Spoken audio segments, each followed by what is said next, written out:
Hey guys, tonight we travel to an island far from your to-do list, your group chats, and your kitchen sink full of dishes. The moon is high over the Pacific, and you're walking slowly, barefoot, of course, along a narrow trail above crashing waves.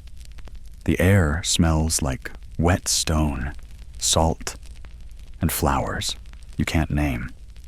There's a cliff up ahead, and just below it, carved into the rock, is a yawning cave. Inside, someone is sitting. Not living, not moving, but sitting. Watching. Waiting.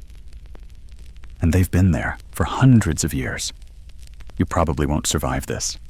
If you tried it, I mean. Sitting upright, fully dressed, in a sacred stone alcove with nothing but time and the occasional storm breeze to keep you company. Not a retirement plan you're likely to pick. So, before you get comfortable, take a moment to like the video and subscribe. But only if you genuinely enjoy what I do here. And drop a comment with your location and the local time. Love seeing where and when you're tuning in from. Now, dim the lights. Maybe turn on a fan for that soft background hum. And let's ease into tonight's journey together. You're standing just at the mouth of a burial cave on a Polynesian island. Maybe Hawaii, maybe Tonga, maybe the Marquesas. Doesn't really matter. The vibe is the same. Quiet, humid, filled with something ancient in the air that makes your skin prickle a little. The entrance is low and smooth. You duck in. No torch needed. Your eyes adjust quickly. What you see first is a mat woven from pandanus leaves. Then, behind it, an unmistakable shape.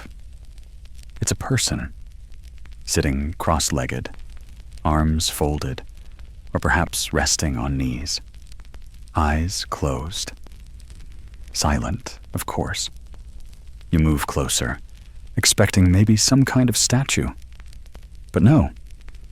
This is bone and skin. Dried, preserved, draped in remnants of tapa cloth or other sacred textiles. There's a headband. There are tokens in the folds. Shells. Bits of coral. Maybe a carved club lying beside them, or a long paddle placed upright behind their back, like a spine extension. You're not in a graveyard. You're in someone's house. That's the feeling. Not morbid, not spooky. Intimate, reverent.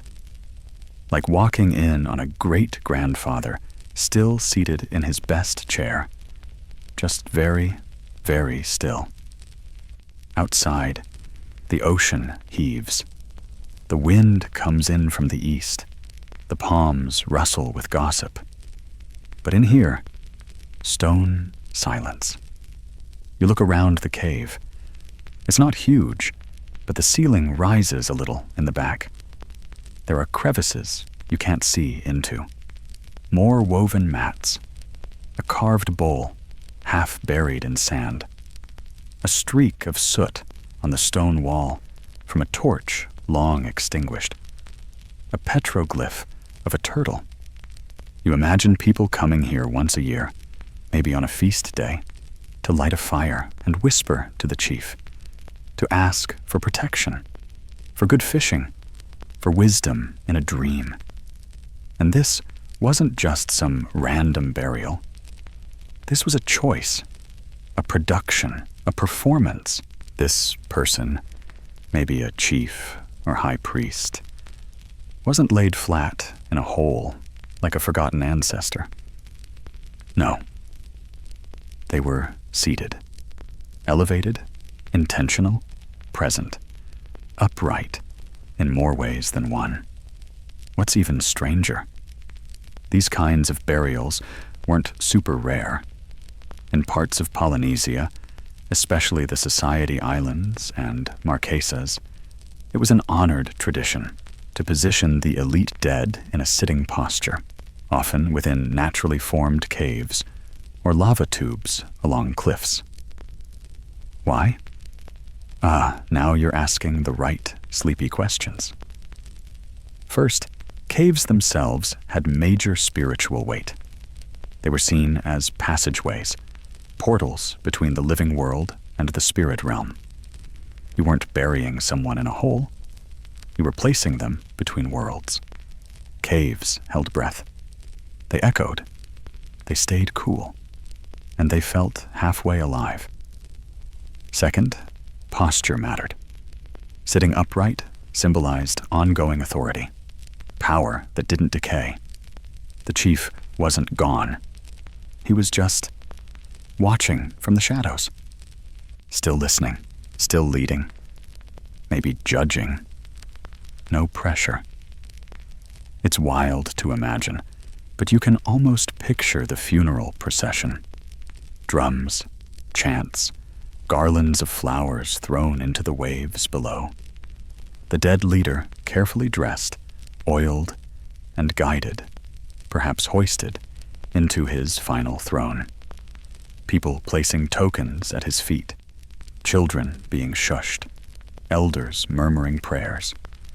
Then, the cave sealed not with bricks or concrete, but with large stones, and perhaps a ceremonial chant to warn anyone who dared wander near.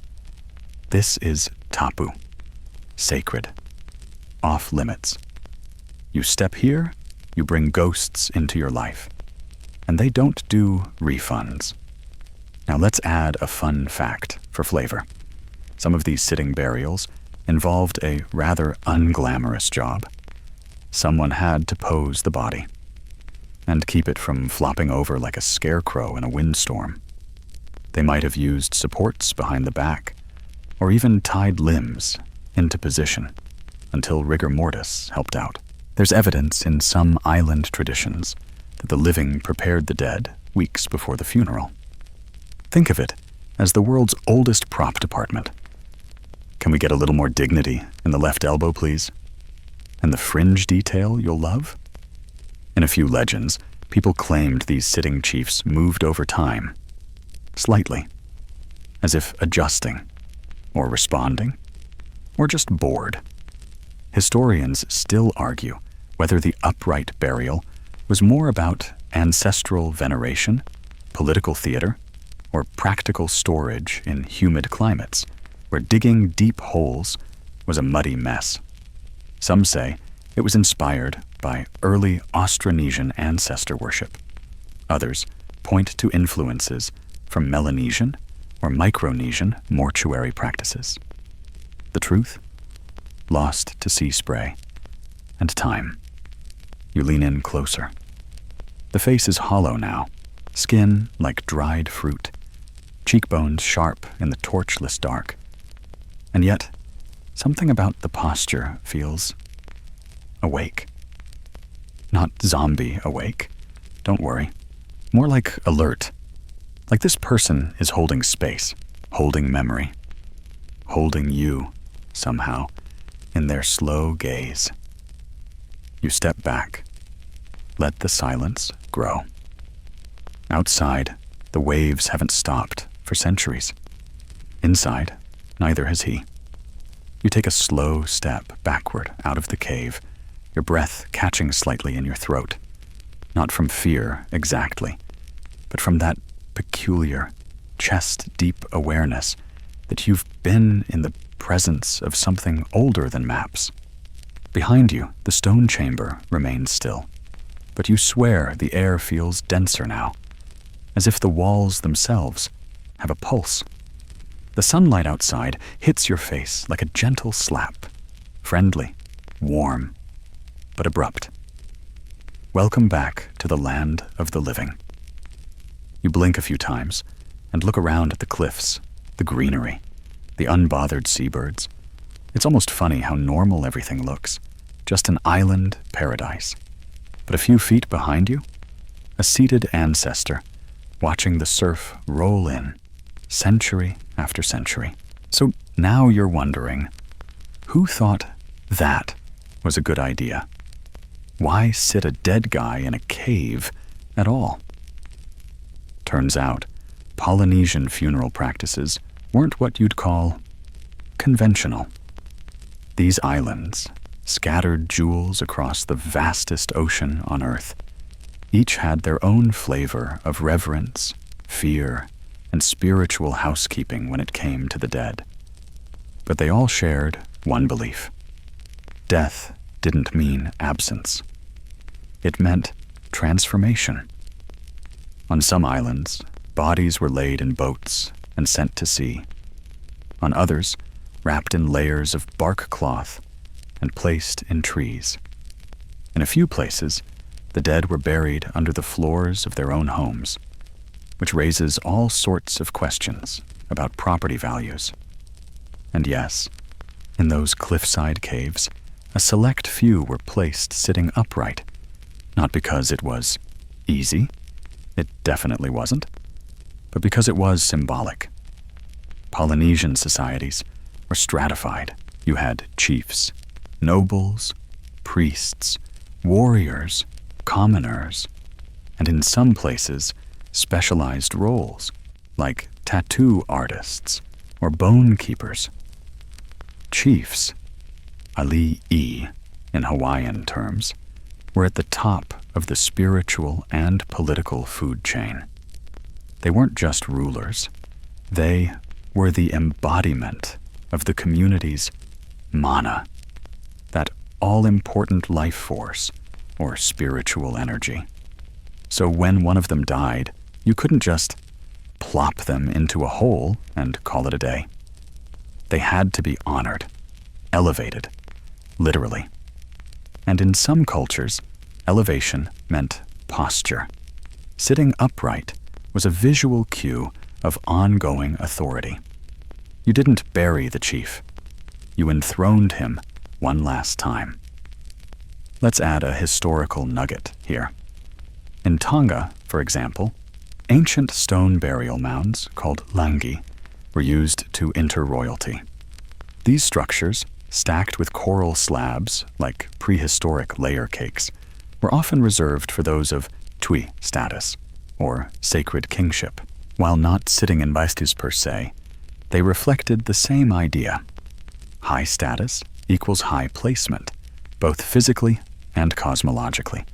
But for those cultures with limited flatland, or volcanic rock that laughed in the face of shovels, caves were the ideal burial chambers.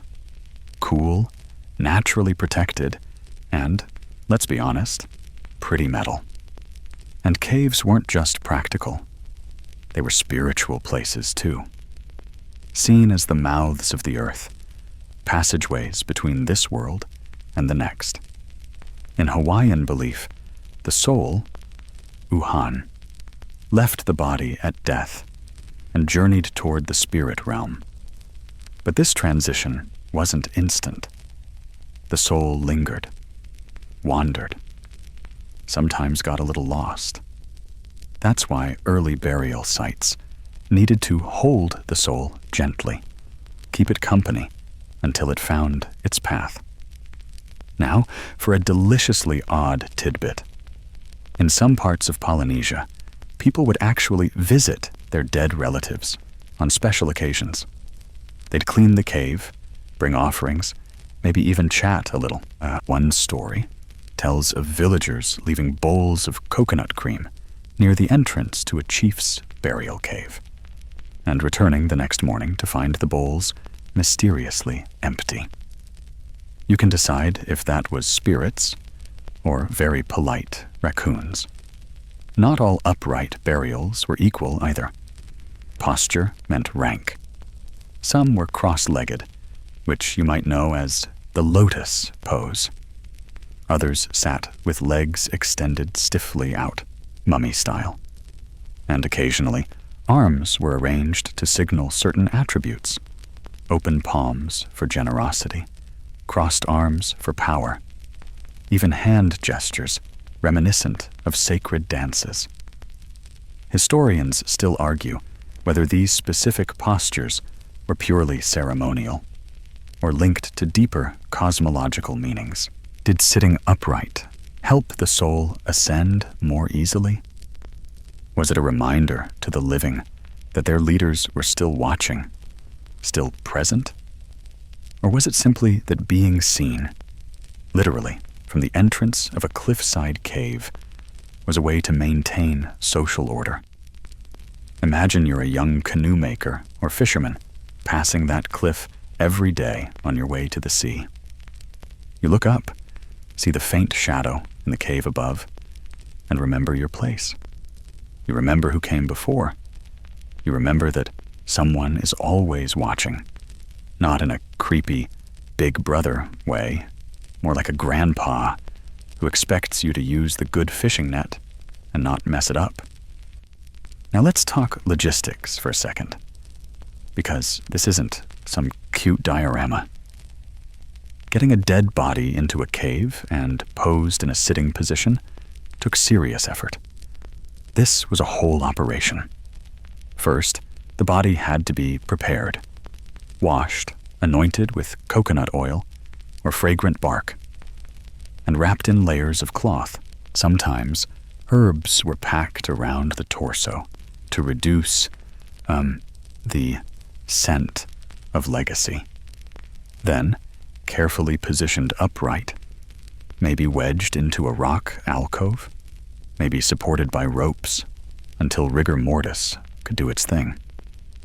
There's even a report from a 19th century European visitor to the Marquesas who described an entire family gathering to sing over the dead as they tied the body into a sitting posture. He added, a little queasily, that the process sometimes required vigorous bracing, which we'll just leave to your sleepy imagination. And here's a fringe fact to snooze on. In some oral traditions, the last person to physically adjust the corpse's limbs was considered tapu for a full month. No cooking, no contact with the sea, no touchy-touchy. Spiritual cooties, essentially. So when you think of a Polynesian chief buried in a cave, sitting upright, watching the sea, it's not just a quirky custom. It's a layered cultural ritual, steeped in spiritual physics, political messaging, family memory, and yes, a little bit of logistical contortion. You glance back one last time at that cave mouth, half hidden in shadow now as the sun slides west. Somewhere in the trees behind you, a myna bird cackles. You wonder if it's laughing at you or it's something much older. Either way, you keep walking, soft-footed on the warm stone path. Your mind drifts now, just a little. The line between living and dead, cave and sky, chief and commoner. It's all getting blurry. The island breathes, and somewhere in its ribs, someone still sits, waiting for the next visitor to look up. You follow a narrow trail now that hugs the edge of the cliffs, tracing the curve of the island like a finger running across the rim of a giant, sun-baked bowl. The sea to your left glimmers like blue hammered metal. To your right, thick jungle breathes steam into the air. It's quiet, not silent. This place never is, but full of distant rhythms. Waves breaking in sets, birds arguing over mangoes, a gecko's chirp, like a creaky bed spring. As you walk, more caves come into view. Some are low to the ground, others tucked high above, like stone nests. You start to notice something. They all seem to face outward, toward the sea. Coincidence? Nope. This was very much on purpose. Because these upright burials weren't just for the dead. They were for the living. For the people passing by, doing laundry in the stream, paddling out to fish, building canoes on the shore. These cliffside caves weren't hidden. They were visible. Watch points. Reminders. The chiefs buried upright in them weren't just gone. They were still watching. Polynesian culture was deeply rooted in visibility, in symbolism, in the unspoken idea that power didn't stop at death. It just got a better view. Chiefs were often seen as literal descendants of gods, or at least chosen by divine favor. Their presence needed to be felt even after death, not just in spirit, but in geography. Think of it this way. Placing a chief in an upright burial cave was kind of like installing a permanent, spiritual security camera, only less creepy, and with way better hair. There's one island, in particular, Ua Po in the Marquesas, where the cliffs are dotted with such caves. Locals will point and say, "That's where the high chief sits. He hasn't left." And they don't mean metaphorically. They mean he's literally still there. Legs folded, back straight, maybe even smiling. Though after a few centuries, it's hard to say. Let's toss in a mainstream historical fact. Captain Cook's journals, as well as those of other early European explorers, mention these burial caves with a mixture of awe and confusion. They weren't sure what to make of them. Why were some bodies laid flat, while others were clearly arranged upright, sometimes even placed on stone seats? The Europeans tried to classify it all using their own funeral terms, like mausoleum or ossuary, but none of those really captured the meaning. In some places, caves were passed down through chiefly lineages, a kind of real estate inheritance, except you didn't get to live there until, well, after. Families would clean the caves, maintain the mats, even add fresh flowers during certain seasons. Offerings like fish, taro, or awa, a ceremonial drink, might be placed at the entrance. And if you think all that sounds like a full-time job, guess what? It was. More on that in a later section. But today, you're focused on this eerie yet oddly comforting idea. The dead chief is always present, always facing forward. And it wasn't just for honor. It was for order. Having a seated ancestor gazing down from a cliff reminded everyone that their actions had consequences, that the leadership hadn't vanished, that the genealogy, the bloodline, the power structure, it was still intact. Now, for your quirky tidbit, in some islands, if a storm struck or a harvest failed, villagers would whisper apologies to the seated ancestors. They believed the spirits might be angry. Maybe someone hadn't left enough taro in the offering bowl. Maybe a kid had dared to climb near the cave and throw a stone. People took these warnings seriously. Children were taught not to point at the burial caves, not to speak too loudly nearby, and definitely not to laugh in front of them. Historians still argue whether these upright burials originated in one central Polynesian culture and spread outward, or whether multiple islands developed the tradition independently. Some scholars point to shared Austronesian roots, others to localized adaptation. It's hard to tell. Most of the evidence is quite literally sealed behind boulders on cliff faces. No one dares to move. You reach a wider outcrop now. The path widens, and the breeze picks up. There's another cave here, but this one's different. The entrance is framed with black volcanic stone, smoother than the others. And inside, sitting against the back wall, is a figure clearly positioned with care. This chief is decked out. Bits of tapa cloth cling to the skeleton like ancient ribbons. There's a necklace of dog teeth. Yes, dog teeth, which were highly prized. A carved wooden staff rests against the cave wall. You can almost imagine the living chief once holding it during ceremonies, its end tapping rhythmically against the earth as he chanted ancestral names. And then you notice it, a faint line carved into the rock above his head. It's not decorative. It's writing, or proto-writing, possibly a name, possibly a title, possibly the equivalent of "the boss sits here." You sit quietly at the entrance, letting the sun warm your back and the cave cool your face. It's a strange duality, alive and dead, past and present, cliff and cave. You wonder if the chief ever missed being among his people, if he wanted to rise and stretch after a few decades. But more likely, this posture wasn't about comfort.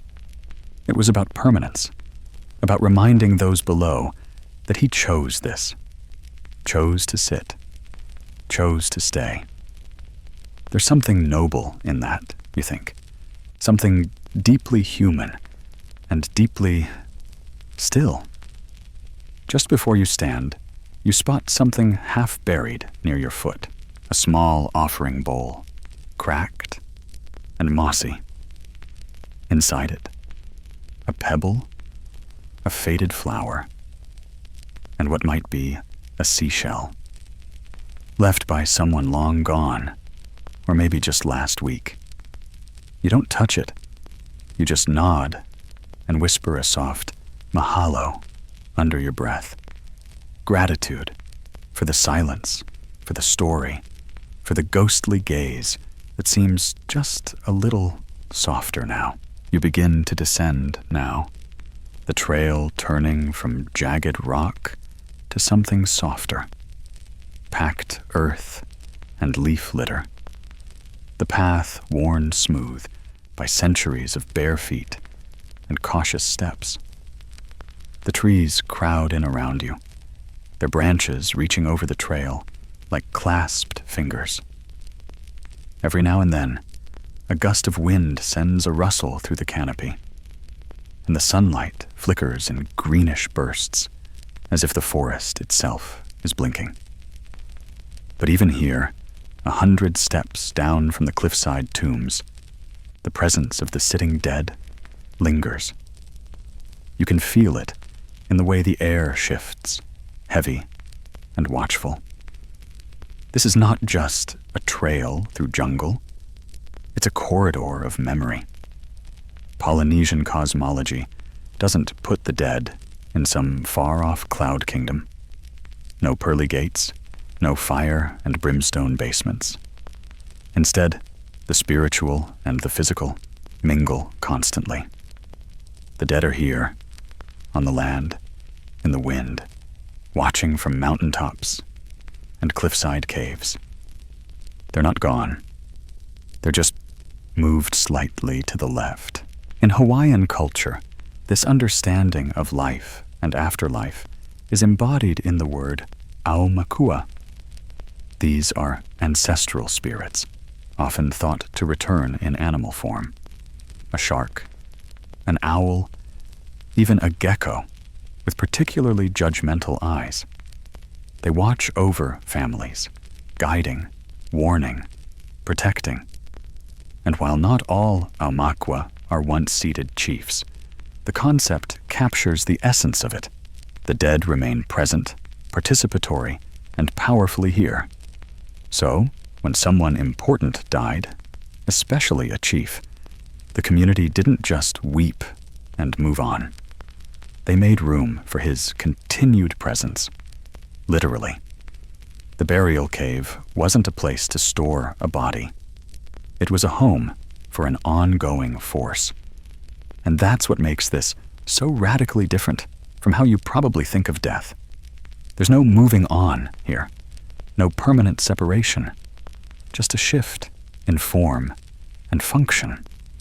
If anything, the chief becomes more powerful in death, freed from daily politics now elevated into legend, story, cautionary tale, and spiritual GPS.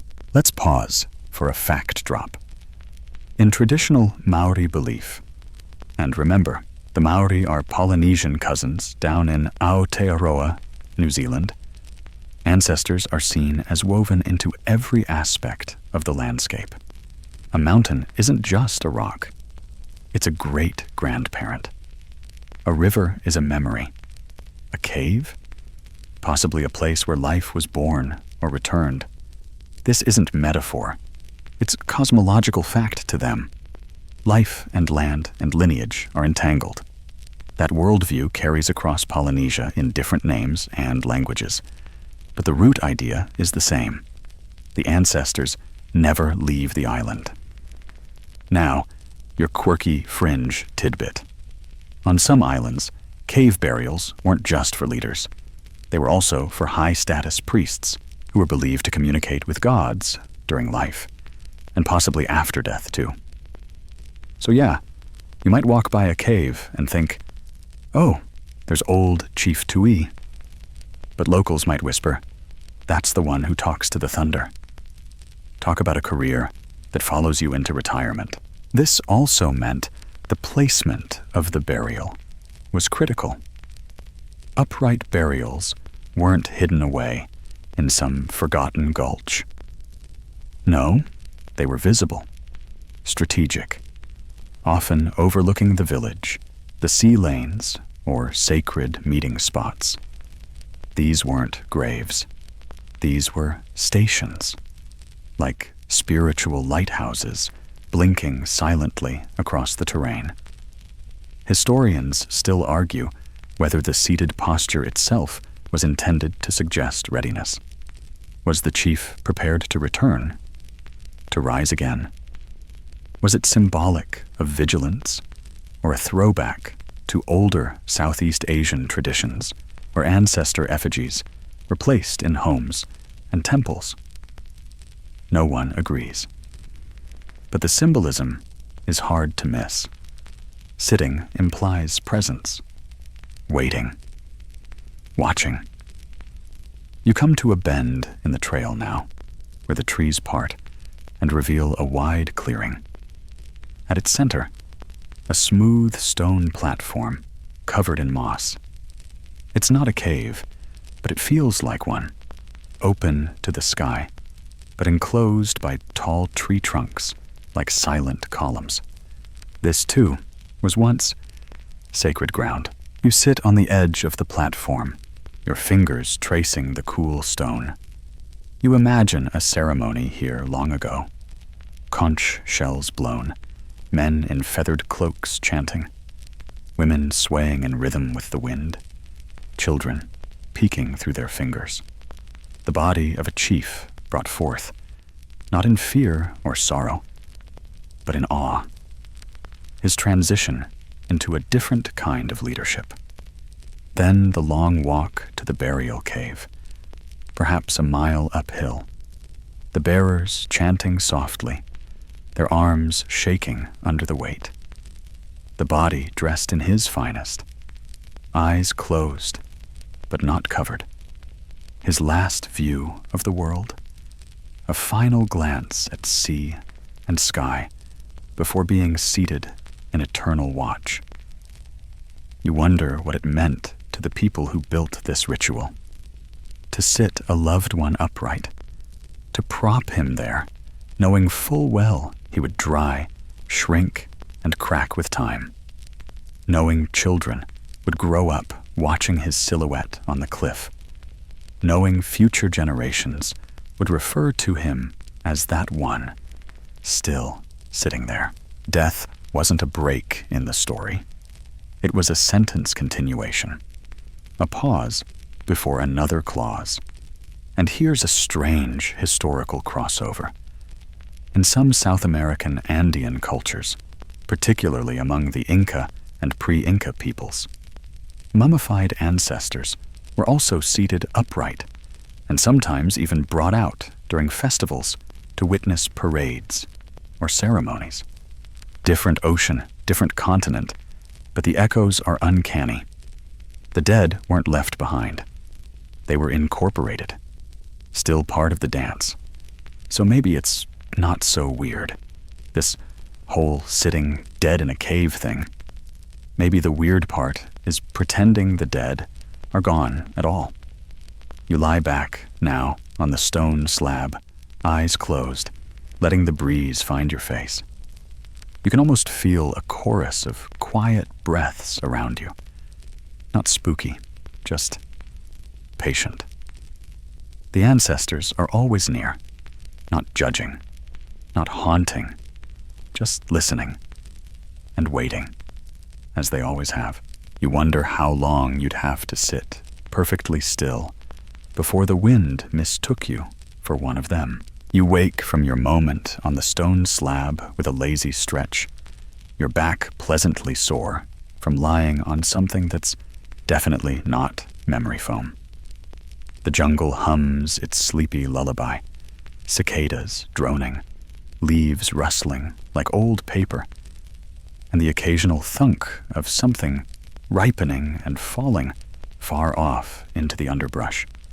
You stand, brushing moss off your legs, and start walking again.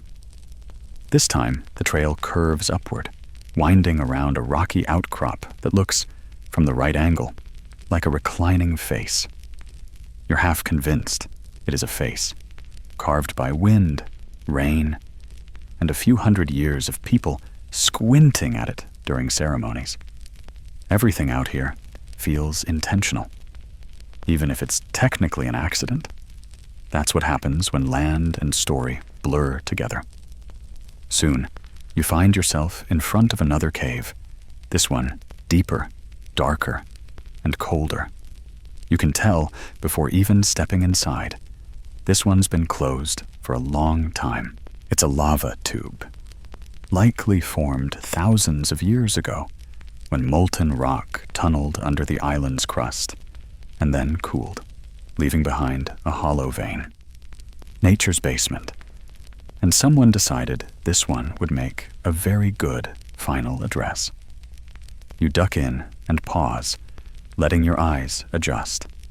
It's like stepping into a mouth, the rock around you smooth and curved, the air slightly metallic. Farther in, the roof dips low, then rises suddenly into a chamber. You feel it before you see it. A sudden shift in pressure, like stepping onto holy ground. A presence, that quiet kind of stillness that makes you instinctively whisper. There, against the back wall, seated just as you'd expect, is another ancestral figure. Unlike the ones near the cliffs, this one's further inland. No ocean view, no breeze, no tourist trail. Just endless, dark, and stone. It's unclear if this was a chief, a priest, or someone else important. But you do notice the faint outlines of carvings on the wall behind him, spiral patterns, a fishhook, a crescent moon. You get the sense this wasn't just burial. It was story, identity etched in lava. What's so fascinating about lava tubes, aside from the cool geology factor, is how well they preserve. They're naturally dry and stay cool year-round, which makes them ideal for long-term seating. Bones found in some of these lava tube burials have remained remarkably intact. There are even stories, mostly whispered among older locals, of bodies so well preserved you could still recognize facial features. Whether that's true or just a ghost tale dressed in science, who's to say? Mainstream archaeology has confirmed the use of lava tubes as burial sites in places like Hawaii and the Marquesas. In fact, several remote lava tubes have been found with entire families interred, sometimes all sitting, sometimes arranged in nested rows, as if they were still having dinner together, just with less conversation. But it wasn't always clear who got the lava tube treatment and who didn't. that depended on more than just wealth. It came down to mana. Ah yes, our old friend mana. You've heard the word tossed around in video games and Dungeons and Dragons, but out here, it's serious spiritual currency. Mana was, and is, the invisible energy that surrounds a person based on their actions, lineage, sacredness, and status. High-ranking chiefs had mana in bucket loads, and with great mana came great responsibility and very specific burial needs. Because the body of someone with high mana wasn't just important, it was dangerous. If improperly handled, it could curse you. If buried wrong, it could release bad mojo into the environment. You couldn't just toss it into a pit and call it a day. That's why placing the body in a lava tube wasn't just practical. It was spiritually strategic. The tube acted like a chamber, an insulated, isolated container for that powerful essence. The cave didn't just hold the chief. It sealed the mana. Now for your fringe tidbit. In a few legends, certain lava tubes were believed to glow faintly when a powerful ancestor was first seated inside. A soft light, like moonshine trapped under rock. Probably just phosphorus, right? Or ancestral approval. Who's to say? Historians still debate whether the choice of lava tubes was ritualistically specific or based more on convenience. After all, digging into volcanic rock is a nightmare. But in oral histories, you get a strong sense that location was never random. A cave, a cliff, a tube, each had spiritual properties, associations, and stories layered over time. As you stare at the seated figure before you, you wonder how long it took to prepare him. Was it done in daylight, with a full ceremonial procession? Or at night, by torchlight and chant? How many hands lifted him? How many chants were sung? How many times did someone step back, check the posture, and say, no, he needs to lean a bit more to the left? The logistics alone are mind-bending. These burials involved long periods of preparation, sometimes weeks. The body might be placed in a sitting position before death if the passing was expected, or it could be repositioned shortly after. Elders and designated family members handled the process, guided by ritual knowledge passed down through generations. You didn't improvise when it came to seating a soul. Once placed, the body was often wrapped in multiple layers: plant fibers, bark cloth, woven mats, both for preservation and spiritual insulation. Offerings were arranged with care. Carvings were added later. Sometimes, the cave was sealed entirely. Other times, it was left accessible for future visits. But always, the posture remained. Upright, not lying down, not folded away. Present. You crouch quietly now, tracing the spiral carving on the wall with your eyes. It's simple, elegant, hypnotic. A visual echo, like memory set in stone. You imagine the chief's last breath echoing through this chamber, carried down the tube like a lullaby. And maybe, just maybe, it's still bouncing around somewhere in the rock, waiting to be heard. Then, a breeze, soft, almost impossible, but real. You stand, brush imaginary dust from your shoulders, and walk back into the light. You emerge from the lava tube, blinking, like someone stepping out of a long-forgotten dream. The sunlight feels too sharp now, too golden, like the world has moved forward without you. But some part of you is still in there, in the dark, with the seated figure and the spirals carved by careful, ancient hands. You continue down the trail, now winding along a ridge that gives you a broad view of the coastline. From up here, the ocean stretches like a wrinkled sheet of glass all the way to forever. Fishing boats drift lazily in the lagoon, and somewhere far off, a drum echoes faintly. It's not ceremonial, just kids, probably. But even that rhythm feels borrowed from something older. Let's take a moment to talk about mana. Not the video game kind, where you drink a blue potion and cast a fireball. No, this mana is more real and more dangerous. In Polynesian belief systems, mana is spiritual power. It's invisible, but absolutely felt. It can be inherited, earned, enhanced, or lost. Chiefs were believed to possess enormous mana, so much that they could bless a crop or curse a canoe just by walking past it. Their mere touch was sacred. Their hair, their saliva, their footprints, all of it had mana. Which brings us to a weirdly important topic: rot. Yes, you heard me. Rot.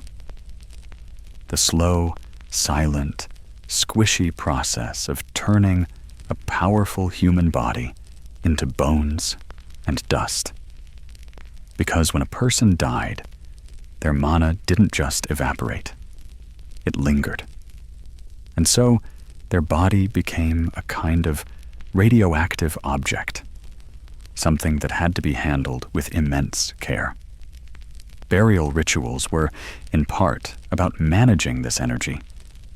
You couldn't just bury a high mana chief in the backyard and hope for the best. If you did it wrong, his mana could leak out and make your crops fail, your kids sick, or your canoe mysteriously flip over every time you tried to paddle. So, the method and location of burial were strategic. Sitting the chief upright in a cave, especially a secluded one, allowed for containment. The mana was honored, yes, but also isolated. Think of it like a nuclear core placed in a well-ventilated vault. You're not disrespecting it. You're protecting everyone else. And here's your quirky tidbit of the night. In some areas, the cave itself eventually absorbed the mana. Over time, it became so sacred, so tapu, that no one was allowed near it, not even to perform maintenance. Nature was left to do the housekeeping. Trees overgrew the path. Stones fell across the entrance. Birds nested where prayers had once been whispered. Some locals still refuse to point at these caves. Even now. It's not just superstition. It's etiquette. Pointing is rude to the dead. It's like interrupting a very patient elder who's still in the middle of a thought. Historians still argue whether this concept of mana containment is what led to the specific posture of upright burial. Was it because sitting figures radiated mana upward and outward, like a radio tower? Or was it more about the symbolic continuity of leadership? The chief never truly laid to rest, but still poised to guide? Now let's talk about the coolest and possibly grossest part of this whole thing: how decomposition itself was watched and interpreted. Yeah, you didn't think we'd skip that part, did you? In some Polynesian traditions, the rate at which a high-status person decomposed was considered a reflection of their spiritual cleanliness, or even their approval of the people they left behind. If the body decayed slowly, cleanly, with minimal stench or disruption, It was seen as a sign that the chief's mana was in balance and that the burial was proper. But if things got messy, fast rot, infestations, sudden collapse of posture, it could be interpreted as a warning, a spiritual red flag. Maybe the chief had unresolved grievances. Maybe someone had messed up the funeral chants. Maybe the sitting posture wasn't quite right, in which case, someone had to fix it. Yes, you heard that correctly. Someone had to go back in and reposition the dead chief, gently, carefully, probably while whispering apologies. Imagine that being your family's job. In fact, there's a whole role in some island societies called the keeper of the bones. These were individuals entrusted with the spiritual and physical maintenance of the dead. They checked the caves, made sure offerings were refreshed, cleared debris, kept the bones clean, and occasionally, deep breath, realigned a slouching ancestor. Talk about a job that keeps you humble. But there's an honor to it, too. These keepers weren't grave diggers. They were curators of memory, guardians of mana, and they took their role seriously because the well-being of the entire community could depend on how well the dead were seated. Now, before you get too grossed out, here's something beautiful to chew on.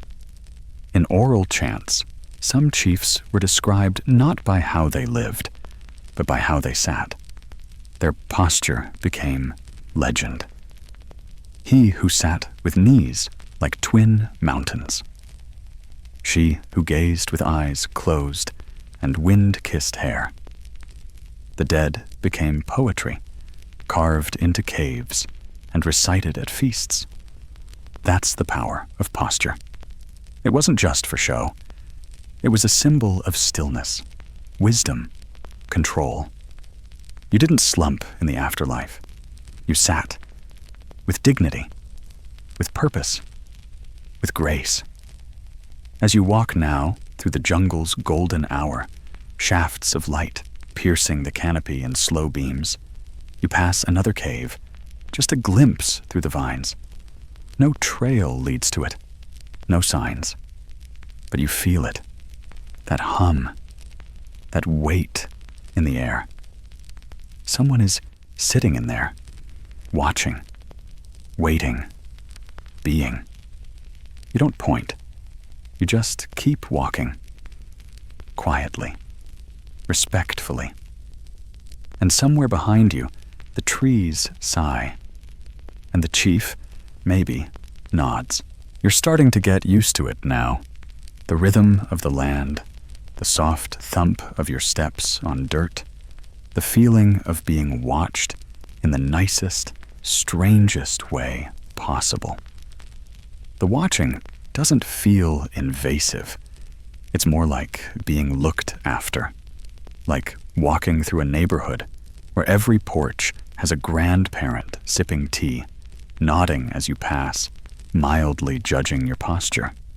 Eventually, the trail narrows again, weaving between twisted roots and low-hanging vines, until it opens onto a secluded alcove framed by two enormous breadfruit trees. Their leaves shimmer in the sun like green dinner plates. Here, at last, you find something you weren't sure you'd see in person. A burial cave, mid-ceremony. Well, not a ceremony happening right now. This place is frozen in time. But everything's in place. The mat, the seat, the ceremonial objects, and in the center of it all, the figure, a chief seated upright, spine impossibly straight, hands resting palm down on his thighs, knees drawn up just enough to suggest alertness. The skin has long since dried to leather, but the presence, that's still fresh. You crouch, careful not to cross the mat's edge. There's a sensation here, deep in your chest, like something waiting for your respect. So you give it. You breathe, and you begin to imagine the ritual that once unfolded here, step by delicate step. Preparing a body to sit forever wasn't exactly a casual affair. There was no instruction manual, no how to seat a chief for eternity pamphlet. But there was tradition, ritual, oral knowledge passed from elder to elder, from hands to hands. First, the body would be washed, often in fresh stream water, sometimes infused with fragrant leaves or crushed herbs. Next came the oiling, coconut oil, maybe with a touch of turmeric, ginger, or sandalwood bark, depending on the island and the rank of the deceased. This wasn't just for scent or preservation. It was symbolic, a final gift to the skin, a return of richness to the vessel. Then came the wrapping. Not a hasty burrito of bark cloth, but a careful layering of sacred materials. Kapa or tapa cloth made from pounded tree bark, woven mats, braided cords. These were often dyed with natural pigments or imprinted with clan symbols. Sometimes prized garments worn in life, feathered cloaks, dogtooth belts, or ceremonial sashes, were folded over the body as a kind of final uniform. But all of this had to work with the pose, because sitting someone up post-mortem is no simple thing. You've probably never tried it, hopefully, but positioning a lifeless body in a stable seated posture requires more than elbow grease and positive thinking. Rigor mortis can help briefly, but it fades. So, the living used techniques passed down through generations. Propping the back against the cave wall, bracing the legs with carefully shaped stones, even using plant fiber rope to hold the jaw closed or tie arms into place. A seated corpse has a real risk of becoming a toppled corpse. Not ideal for long-term spiritual leadership. In some stories, assistants would remain with the body for several days, adjusting the position, tightening the bindings, reapplying oil where needed. In a few fringe legends, it's even said that a newly seated chief might make a final movement, a shift of the hand, a twitch of the fingers, as his soul adjusted to the new throne. Probably apocryphal, possibly terrifying, definitely unforgettable. Once the pose was perfected, the offerings began. People brought items with meaning. A polished stone from the chief's favorite stream, a fish hook carved by his grandfather, a calabash gourd filled with preserved fruit. These were placed carefully around the mat, like a personal museum of memory. Sometimes, the dead were given tools of leadership, a staff, a spear, or a carved tablet. Not to use, obviously, but to signal that even in death, they still held office, still ruled, still mattered. And here's your historical snack. In parts of Fiji and Samoa, similar funerary rituals involved the creation of a spirit seat, a carved wooden chair or elevated platform on which the body would be placed temporarily, either for public viewing or for specific rituals before being interred. It's unclear if those seats inspired the upright burials in caves, or if they're separate but parallel developments. Historians still argue over whether one influenced the other, or if great minds just thought eerily alike across the sea. Back in your cave, you spot a woven cord draped across the chest of the seated chief. It's old, frayed, brittle, but still holding. It might have been tied there by a child, a wife, a trusted warrior. You imagine the last person to touch it, pausing, breath held, palm flat against the chief's knee. A final goodbye. Or perhaps just a promise. Now your fringe fact.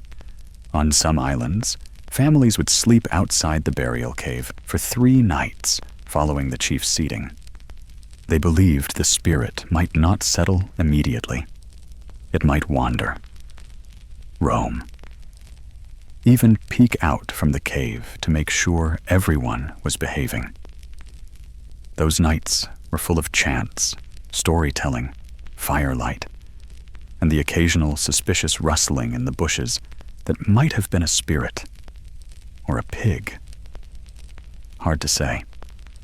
As the ritual concluded, the cave would be sealed, either fully with stones and thatching, or partially, with a path marked by symbols that meant, "Come no closer." And yet, the posture was never hidden. It was always preserved. The seated figure became part of the landscape, a feature, a fixture. You rise now and bow your head slightly, not because you have to, but because it feels right. This person sat here long before your great-grandparents were born.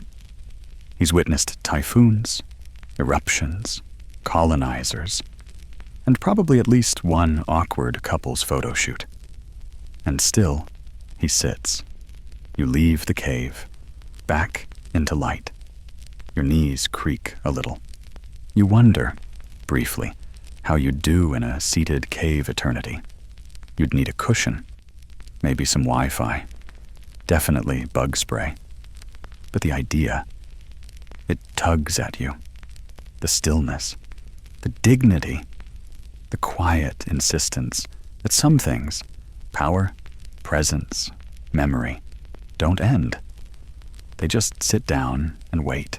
The air outside the cave is sweeter than you remembered, full of sun-warmed greenery, faint blossoms, and the earthy smell of leaves slowly turning to soil. You blink again, letting the light adjust your mood. There's something about being in those caves, among the seated dead, that makes you feel like time folds a little. The moment you step out, everything stretches back out again. Birds call, leaves shift. You remember you have ankles. But before you've gone far, another detail catches your eye. Near the trail's edge, half hidden beneath a wide-leafed Thai plant, is what looks like an old cloth bundle. At first you think it might be trash, someone's forgotten picnic, but then you crouch, nudge aside a bit of brush, and spot the shimmer of shells woven into the edges. You're looking at the remnants of a funeral wrapping. Not a full one, just a fragment. But it's enough to tell a story. You see, when a person was prepared for upright burial, they weren't just oiled and posed. They were dressed, and not just for modesty or tradition, but as part of the ritual itself. The cloth, the cords, the layers of natural material all served a purpose: physical, spiritual, and symbolic. The materials varied by island and rank. A high-ranking chief might be wrapped in layers of fine tapa cloth, bleached and painted with family patterns, sharp triangles, curling waves, geometric repetitions like heartbeat echoes. Shells were often sewn in at the edges, cowries, conches, or shark teeth polished until they gleamed. Some wrappings included feathers from sacred birds, like the o-o or the iwi, each one a kind of silent prayer. A cloak of story. And sometimes a bone pendant was tied close to the heart. That's the piece that's still here now, in the dirt at your feet. Not bone, not pendant, but a small shell tied with what's left of a plant fiber cord, probably part of a chest wrapping. It's quiet now, but it once carried meaning. A protection, a passage marker.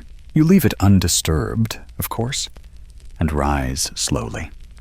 Let's widen the lens a little. Burial cloths across Polynesia weren't just protective. They were ceremonial objects in themselves. Think of them as a final identity badge.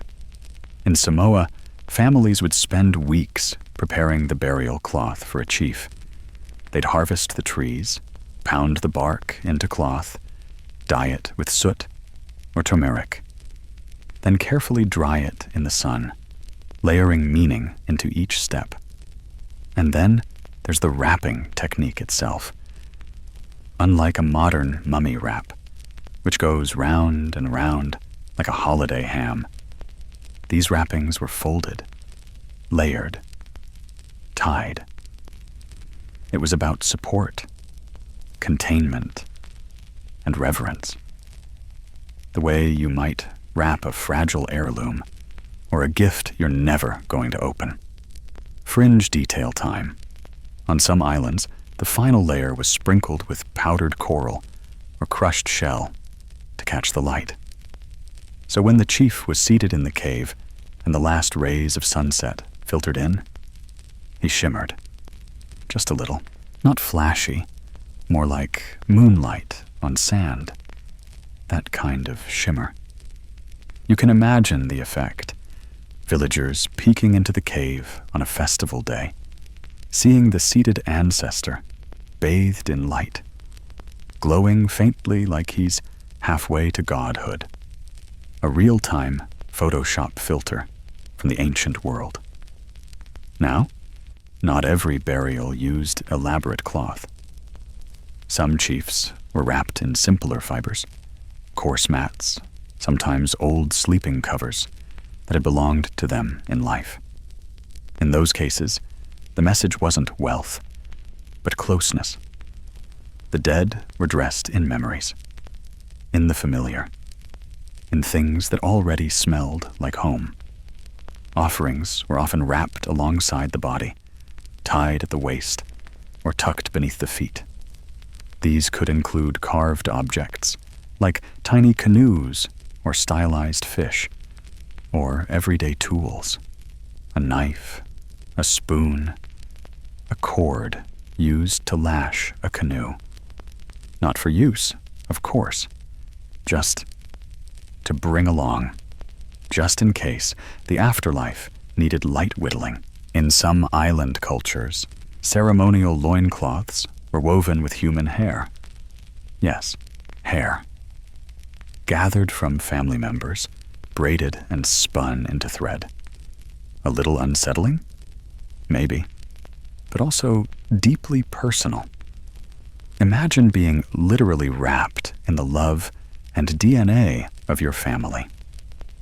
Historians still argue whether these wrappings were purely decorative or had specific spiritual functions, like binding the soul to the body or warding off malevolent spirits during the post-mortem transition. There's a theory that different patterns were used for different types of deaths: natural, battle, illness, but no consensus. Much of this knowledge was passed orally, and colonization disrupted more than just customs.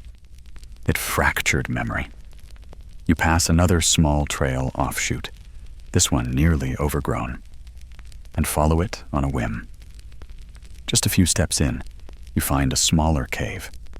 It's lower, harder to enter, but the opening is clearly marked with 2 upright stones and a faded carving, waves or perhaps flames. Perhaps inside, no body.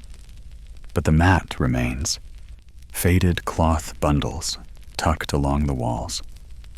A broken bowl. You sense this was once an active burial site, perhaps abandoned when a new chief came to power. Or maybe the body was moved, relocated in secrecy when outsiders arrived. There are tales of that too. When missionaries came, many islanders, fearful of desecration, hid their ancestors. Bodies were quietly removed from caves at night, rewrapped, and placed in less conspicuous locations, buried beneath breadfruit trees or sealed in lava crevices that only the elders knew. Some families would even fake burial sites, leaving decoy offerings in shallow caves, while the real chief sat undisturbed elsewhere. It was spiritual espionage, old school edition. You kneel at the cave's mouth, the cloth fluttering faintly in the wind. You wonder what stories these fabrics held, what hands wove them, what hearts broke when they tied the final knot. You don't need to know their names. You just need to remember that they were names.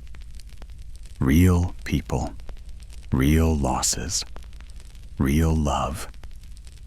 You rise again and walk back to the trail, the sun now lower in the sky, the jungle turning from green to gold. You touch the edge of a fern, soft and feathery. You think of the layers, the cloth, the shells, the skin, the bone, the story, and how all of it now rests in that same sonance. And somewhere up the hill, wrapped in all of it, someone still sits, watching. You keep walking, the trail now pulling you inland, where the trees grow taller and the light slants in longer, softer strokes. You've left the cliffs behind, those dramatic, crashing coastlines that felt like something out of an epic poem. And now you're moving through a gentler kind of sacred. There's a clearing ahead, ringed with kukui trees. Their pale trunks catch the sun like bones, and the ground beneath them is cool, carpeted with zag green moss. You pause here, stretch your back, and think of something that's been tugging at your thoughts for a while now. Why not just dig a hole? I mean, really, why go through the trouble of hauling a body up a cliff, finding a cave, wrapping it like a wedding present, propping it into a seated position, and sealing the whole place off with sacred chants and strategically placed stones? Wouldn't it have been easier to just bury the chief? The short answer? Yes. Digging a hole is easier, but here's the long answer, the one that tells you everything about Polynesian burial beliefs, the land they lived on, and how the dead continued to shape the living long after their final breath. Start with the land. Most Polynesian islands aren't exactly filled with rich, loamy, grave-digging dirt. We're talking coral atolls, volcanic slopes, and sharp lava fields that laugh in the face of shovels. The soil, where it existed, was precious, used for growing crops like taro and sweet potatoes. It was the food base, the lifeblood of survival. You don't just punch a 6-foot hole into the family farm because you ran out of cliffs. Then there's the water table. On many low-lying islands, dig more than a couple feet and you'll hit water. And nothing says bad omen like floating ancestors. So caves made practical sense, ready-made, cool, dry, and elevated. But it wasn't just practicality that drew people to them. It was symbolism. The elevation mattered. You weren't just putting a chief somewhere safe. You were placing them above the village, above the sea, above the reach of stray dogs, nosy strangers, and disrespectful feet. High places held mana. They were closer to the gods, to the realm of the spirit. That's why temples were built on hills, why lookouts became shrines, why even trees were revered for their height. Burying a chief in a cave halfway up a cliff wasn't about aesthetics. It was about placement in the sacred map of the universe. Here's a mainstream fact for your sleepy brain. In Hawaiian tradition, the most sacred chiefs, called ali'i kapu, were sometimes buried in pu'uhonua, or places of refuge, on high cliffs or within inaccessible lava tubes. Some legends say their bones were hidden so well that even their families didn't know the final resting place. The goal wasn't just honor, it was protection, not from tomb robbers, but from spiritual misuse. You didn't want that kind of manna floating loose. Now, your quirky nugget. There are stories from the Marquesas Islands of families refusing to bury their dead in the ground because they believed the earth could speak if you disturbed it. Not metaphorically, like actual noises, groaning, shifting. One particularly dramatic tale involves a man who tried to dig a burial pit near an old temple and was chased away by a sudden swarm of crabs and a minor landslide. Coincidence? Maybe. Did he try again? Absolutely not. Historians still argue whether cave burials began as a result of geography and were later infused with spiritual meaning, or whether the belief in cave sanctity came first and dictated burial customs. The reality is probably both. Humans are good at layering practical with profound. You find a cool, dry cave to store your bananas, and soon enough, it's a temple. Next thing you know, your great-uncle is seated in there forever, with a paddle in his lap, and a necklace made from dog teeth. You wander now through the clearing, spotting smaller depressions in the land. Not graves, but former umu sites. Earth ovens where pigs were roasted and breadfruit steamed for days. These, too, were sacred, feeding the living, feeding the dead. Sometimes the line blurred.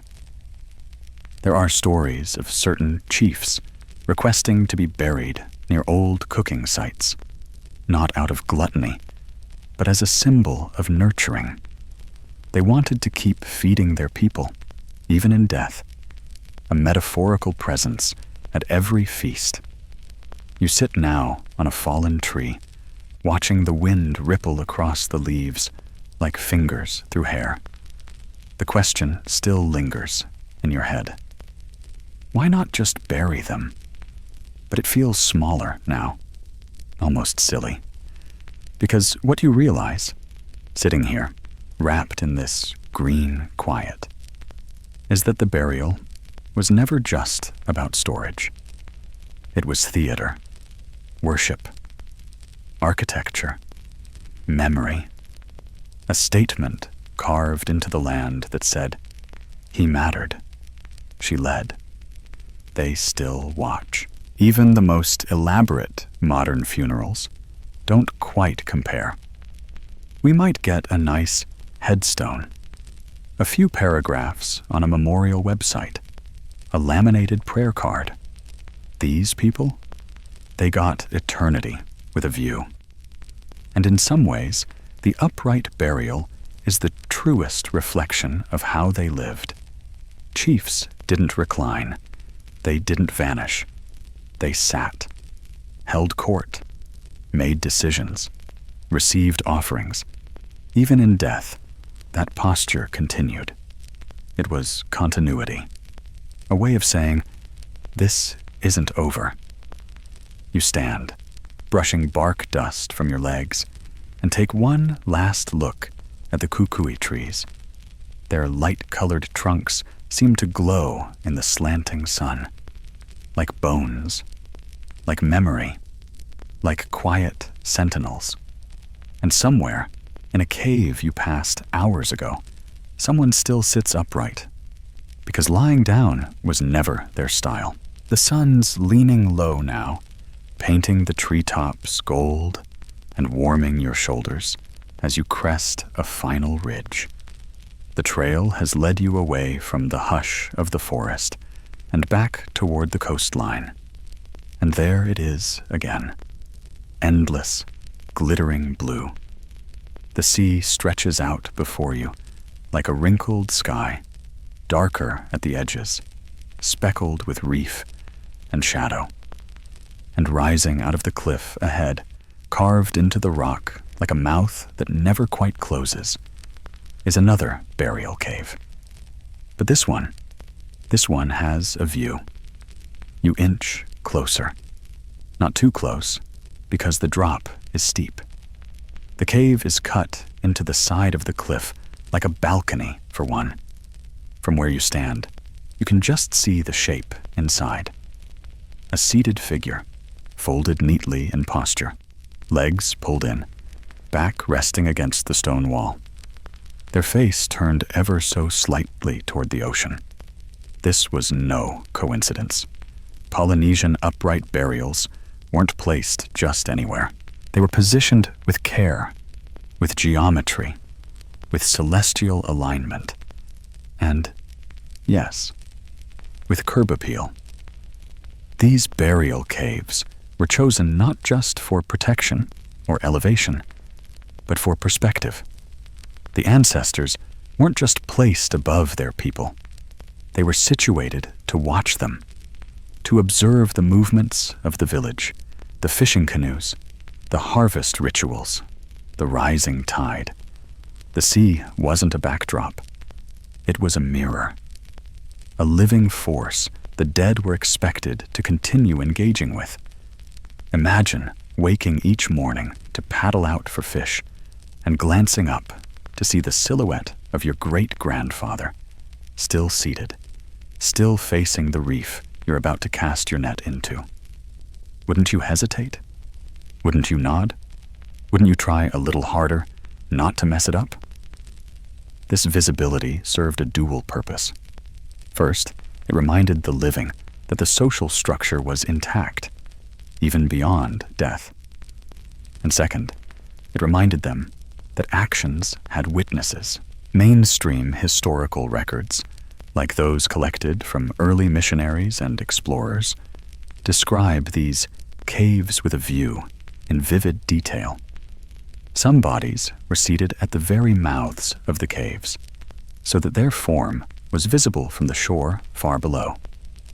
Others were slightly recessed, meant only to be seen during certain sun angles, appearing ghost-like at dawn or dusk.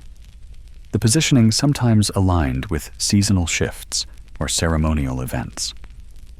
In Tonga, some burial platforms were oriented toward the rising sun at solstice, suggesting a kind of spiritual resonance with cosmic cycles. Similar practices have been suggested in the Marquesas, where cave burials face not just the village, but also the sun's path across the sky. Now here's a fun tidbit that edges on the mystical. There are legends in some island traditions that say the seated ancestors moved, not physically, we hope, but energetically, that their gaze could shift with the seasons, or their mood, or the frequency of offerings. Some villagers swore they saw the figure's head turned slightly in the morning, when they swore it had been looking out to sea the night before. Could have been shadows, could have been misremembering, or could have been Grandpa reminding you not to take his fishing spot. Historians still argue whether these stories represent literal belief or symbolic reverence. Were these movements real? Were they warnings? Were they hallucinations brought on by grief, or a psychological side effect of being raised under the ever-present gaze of the dead? No one agrees, but everyone remembers.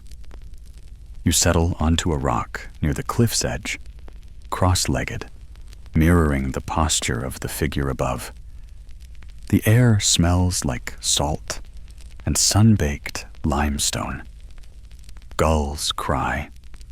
Somewhere below, waves roll in, break, and suck back out with a sound that could be applause or sighs. You imagine what it was like the day that body was placed in the cave. A procession winding up the hill, chanting, flowers, drums, a final turning of the head so that the chief, father, brother, ruler, faced the sea one last time. Maybe someone whispered in his ear. Maybe someone kissed his forehead. Then they wrapped him tight, braced his body, adjusted the limbs, and stepped back. And maybe, just maybe, they paused before sealing the cave and said, "Keep watch. Not rest in peace. Not goodbye. Just stay. Keep watch." And he did. Because in the years to come, storms would threaten. Famine might hit. Young men would paddle out without asking permission from the sea gods. Crops would fail, and lovers would quarrel, and children would sneak up to the cliff's edge to see if he was still there. And he always was. The cliff becomes more than rock. It's a seat of power. The cave, more than stone. It's a face, a presence. The burial becomes geography. Memory cast in mineral. There's a story, possibly apocryphal, definitely delightful, of a family who believed their seated ancestor in the cliff above would change his posture ever so slightly when someone in the family told a lie. Just a head tilt, a faint lean. Enough to send a ripple of guilt through whoever had just fibbed about finishing their chores or sneaking an extra mango. It worked for generations. Even when the cave was eventually blocked by a landslide, the fear of that slight shift kept the truth mostly intact. Now here's your fringe detail. Some burial caves were not just occupied by one figure, but multiple, seated in rows or rings. A council of the dead. Think of it as a permanent, extremely quiet meeting of the village elders. Imagine climbing a cliff and entering a dark cave only to be met by 5 seated chiefs, each wrapped in ancient cloth, each facing a slightly different direction. One to the sea, one to the stars, one to the village below. You don't need to speak to know what they're saying. You stand now, dust off your legs, and glance up at the figure in the cave one more time. The light hits just right. For a moment, the outlines blur. You imagine he's blinking. Just once. Not as a warning, just acknowledgement. The wind picks up. Not cold, just steady. You smile and walk on. You descend again.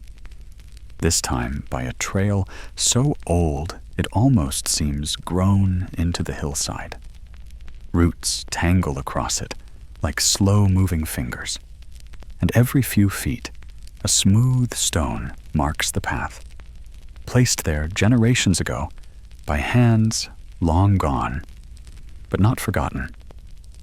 You get the sense that this route, like so many on the island, was used for very specific purposes.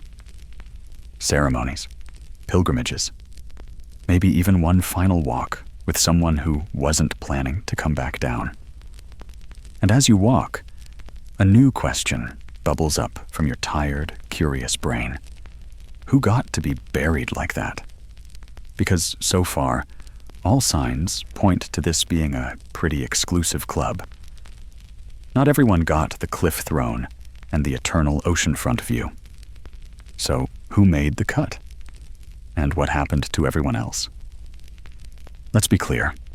Being buried upright in a sacred cave wasn't for your average fisherman or coconut harvester. This was VIP status, reserved for those who held mana in truckloads and had the genealogy to prove it. In traditional Polynesian societies, rank wasn't just a social nicety. It was spiritual architecture. Your lineage determined everything. Where you lived, who you could marry, what kind of tattoo you were allowed to get, and yes, where you ended up after death. Chiefs, high priests, and in rare cases, powerful warriors or prophet healers. They were the ones considered for upright cave burials. But it wasn't just about bloodline. You also had to live in a way that honored the mana you carried. Abuse your power, and your posthumous real estate might get downgraded. It wasn't like you could be a total jerk in life and expect everyone to carry your bones up a cliff with a grateful smile. On some islands, there were formal protocols, rituals, and family discussions around who deserved an upright burial. In Hawaii, for instance, oral traditions tell of ali'i, chiefs, whose bones were secretly moved after death, hidden away so that enemies couldn't access their spiritual energy. Others were interred publicly in upright positions with invisible lava tubes to reinforce the community's connection to them. The decision wasn't casual. It was cosmic HR. Now here's your quirky little trivia snack. In certain places, it was believed that the position of the eyes mattered almost as much as the whole body. Eyes open? That meant the spirit was still alert, still watching. Eyes closed? Resting, but present. Some families swore they could feel the difference, even generations later. There are still stories of grandmothers telling children not to misbehave near a particular cave because he's still got his eyes open. Now, if you weren't high-ranking, well, your afterlife experience looked a little different. Commoners were more often buried flat, beneath the earth, in shallower caves, or in coral graves near the sea. Still respected, still remembered, but not seated in eternal council above the waves. In some areas, bodies were left to decompose in open-air platforms, and the bones collected later. Others were cremated, and the ashes scattered at sea. Each method had spiritual meaning, but none carried quite the same long-view presence as the upright cliff burials. But even within the ranks of high status, not all burials were equal.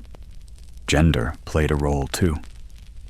Most of the seated cave burials we know of were men, chiefs, warriors, priests.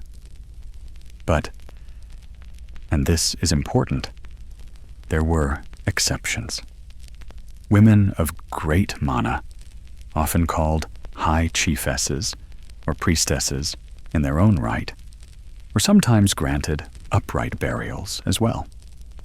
The process was identical: cleansing, wrapping, ceremonial objects placed with care. And the posture? Just as commanding. You'll meet one of them in a later section. For now, just know that the cliffs weren't entirely a boys' club. Historians still debate whether gender equality in death mirrored life status or was more symbolic, a way to preserve balance in the spirit world. Some believe that female leaders were more often buried in hidden caves, their locations known only to a few. Others argue that their burials were public, but the records, oral or otherwise, have simply faded. Another wrinkle in this burial business: timing. Some chiefs weren't immediately interred. Their bodies were held in temporary resting places, wrapped, respected, but not yet positioned, while family debates took place. Should he be buried with his grandfather in the east-facing cave, or seated alone overlooking the reef he protected during wartime?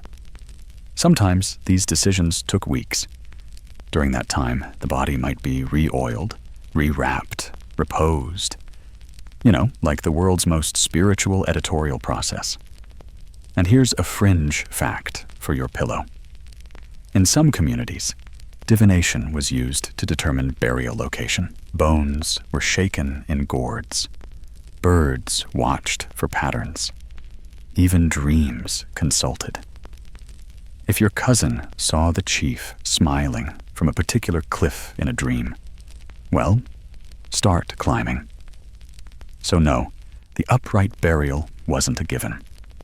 It was a conversation, a ceremony, a spiritually fraught decision involving status, symbolism, and the geography of sacredness. You've wandered now to a ledge with a broad view of the village below. Smoke curls lazily from cooking fires. Children shriek with laughter somewhere near a waterfall.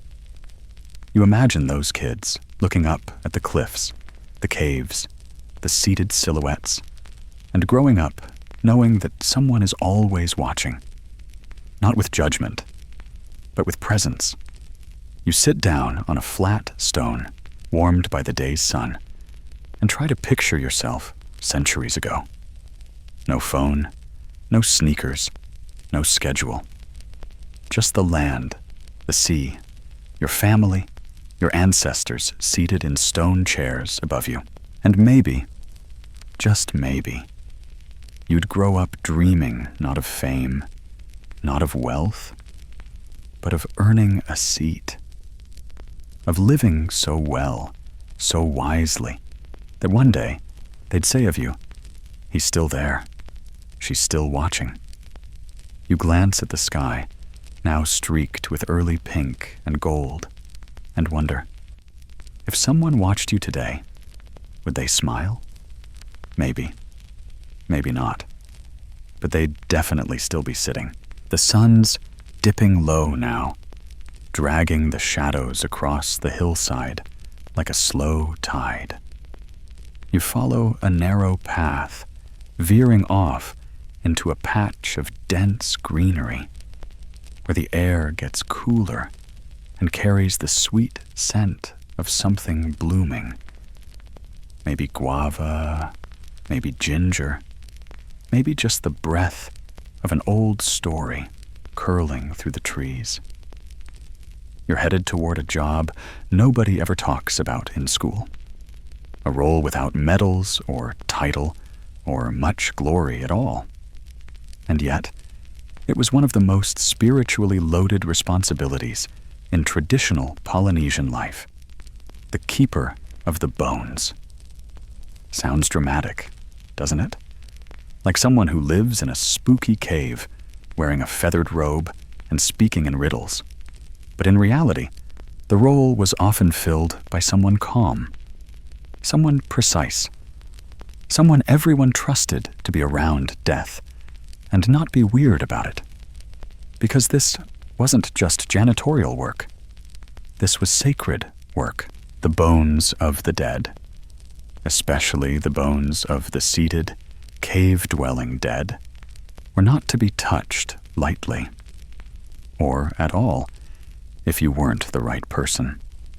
When a chief or high-status individual was buried upright, the assumption wasn't that they'd be left alone forever.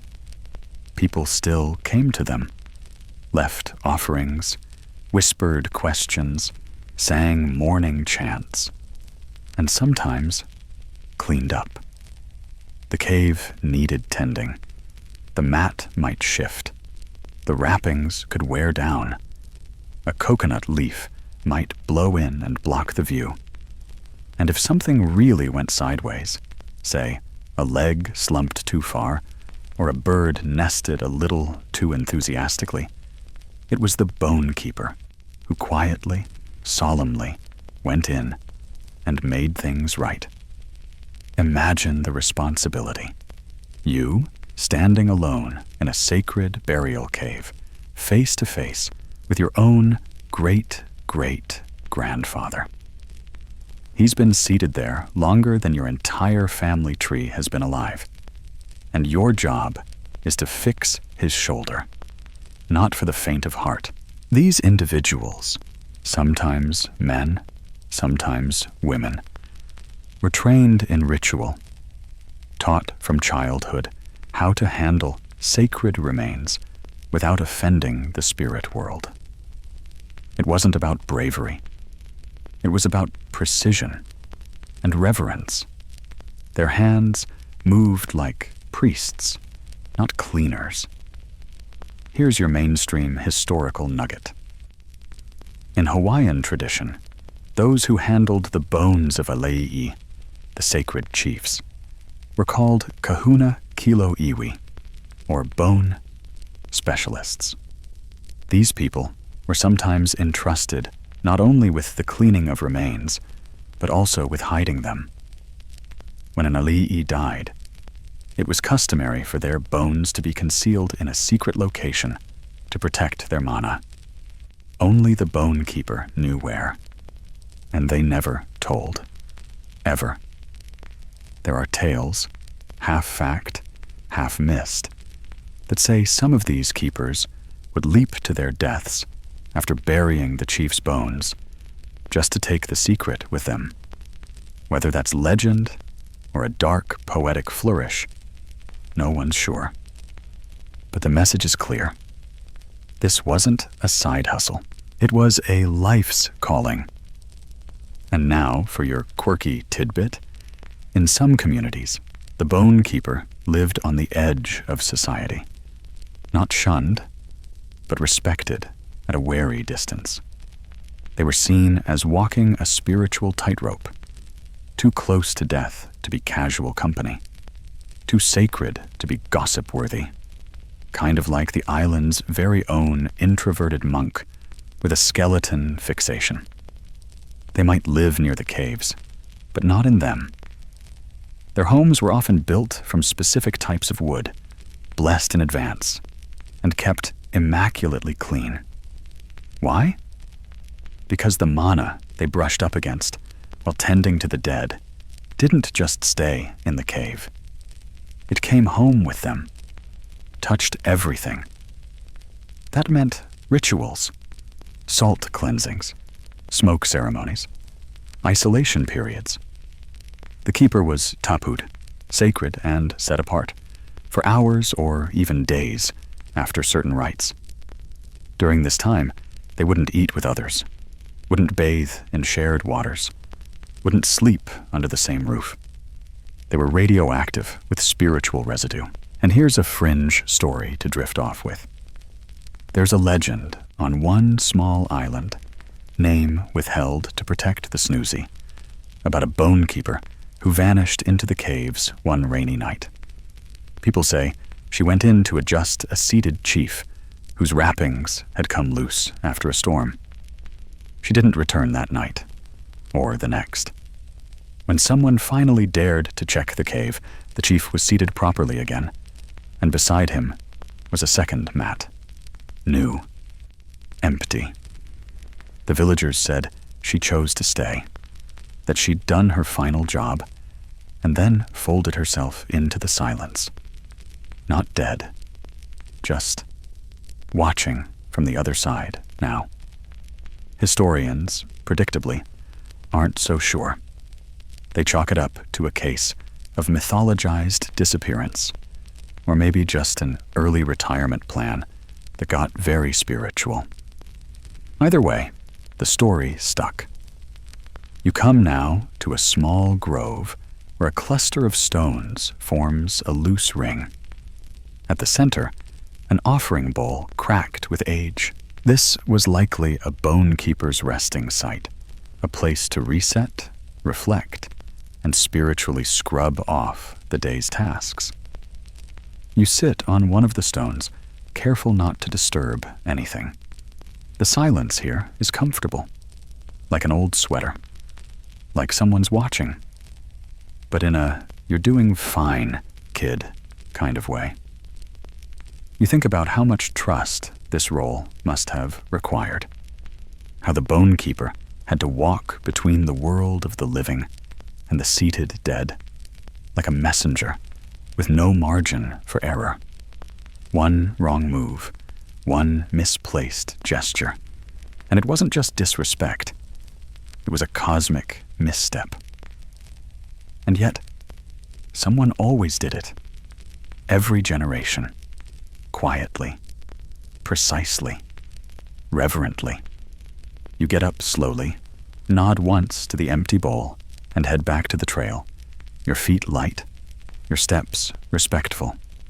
You feel, just for a moment, what it must have been like to be the keeper. Not feared, not praised, just needed, deeply. Somewhere ahead, the cliff waits, and somewhere behind you, bones sit quietly, exactly as they should.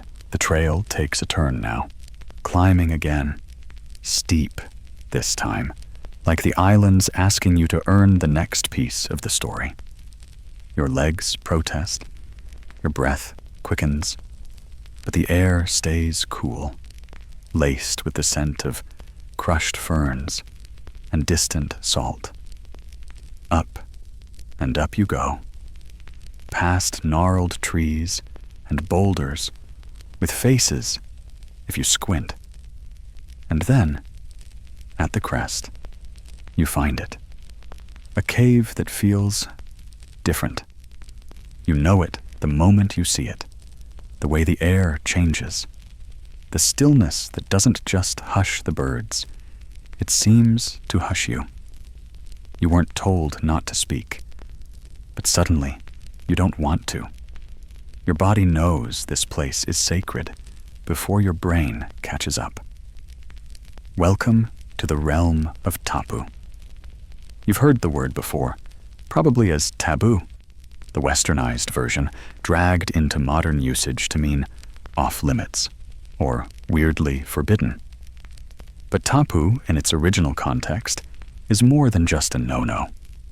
It's a spiritual boundary, a state of being, a force of sacredness that envelops people, places, objects, even moments in time. And this cave is tapu incarnate. It might have started like any other, chosen for its location, its dry interior, its breathtaking view. Maybe it held the body of a great chief once, maybe more than one. But something happened here, something that tipped the balance from sacred to untouchable. You don't go in. You don't even step close. Not out of fear, but out of instinct. This isn't just a grave. It's a threshold, a pressure zone, a spiritual do not disturb sign that has been hanging here for generations, even if no one speaks of it anymore. And here's the wild part. It might not even hold a body anymore. Sometimes the idea of presence is enough. Caves like this, imbued with such overwhelming tapu, often became too sacred to approach, not just for tourists or casual hikers, but for locals too. Even those whose ancestors were buried there. Over time, these caves would slip out of use, not because people forgot, but because they remembered too well. Mainstream Polynesian belief holds that when mana, the sacred energy we've talked about, is too concentrated in one place, it becomes volatile. Not evil, not dangerous in the horror movie sense, just uncontainable. A lightning bolt without a storm. A drumbeat no one dares echo. When a burial cave reached this threshold, it was said to close spiritually, not physically sealed with stones, but energetically locked. You could stand nearby, sure, whisper greetings, leave offerings at a respectful distance. But entering? No. You'd be stepping into a spiritual current strong enough to pull the soul sideways. And if someone did enter one of these caves, well, that's where things get spooky. Here's your fringe favorite tidbit. In some island communities, there are whispered stories of people, usually children, always curious, who dared to peek inside a tapu cave. The details vary, but the endings rarely go well. The most common version? The child returns home different, quiet, pale, refusing to eat. speaking in the voice of someone long dead. Do people believe these tales today? Depends who you ask, and how close you are to one of the caves. Historians, of course, remain divided. Some suggest these stories served as a kind of spiritual perimeter alarm, keeping outsiders, and frankly, over-enthusiastic locals, from disturbing fragile burial environments. Others argue that tapu was less about fear and more about protection. The land itself needed shielding from too much grief, too much human touch.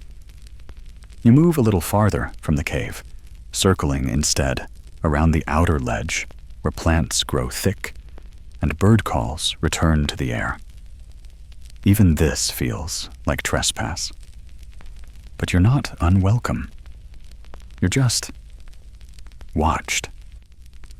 This particular cave, according to a weathered wooden sign you almost miss behind a rock, hasn't been entered in over 150 years. Oral tradition holds that it contains the remains of a chief and his spiritual advisor, seated side by side. The advisor, it's said, was so wise, so feared, that even in death, people avoided his gaze. The villagers claimed he could still speak dreams into your head if you lingered too long near his resting place. So they stopped lingering, and the cave became quiet. Too quiet. The cloths inside likely disintegrated decades ago. The mats, the necklaces, the offerings, gone to time and termites. But the presence, somehow stronger than ever. And here's a curious academic note. Tapu doesn't fade like you'd expect. Unlike many cultural boundaries that erode under modern influence, tapu often deepens with time. A place can become more sacred the longer it's left alone, as if the land continues its side of the agreement, even if the humans have moved on. You think now of the way certain places in your own life carry that hush, not marked by signs, not labeled historical site or do not enter, just felt. A room in your childhood home, a tree you used to sit under, a stairwell in a crumbling building where the air always felt too still. Tapu doesn't need translation. We all know that hush. You sit at the edge of the clearing now, the cave a respectful distance behind you. The wind moves gently through the trees, and you feel it pass through your own stillness, like a sigh. There's no desire to peek inside. You don't need proof. The cave is top not because of what you see, but because of what you feel. And maybe that's the lesson here. That presence doesn't always need posture. That silence can carry the same weight as a seated chief. You rise, leaving the cave untouched, unphotographed, unnamed, just as it should be. And as you walk away, you feel no eyes on your back, only air, moving again, freely. You've returned to the shoreline now, toes squishing into sand that's just barely dry, still holding the warmth of the sun.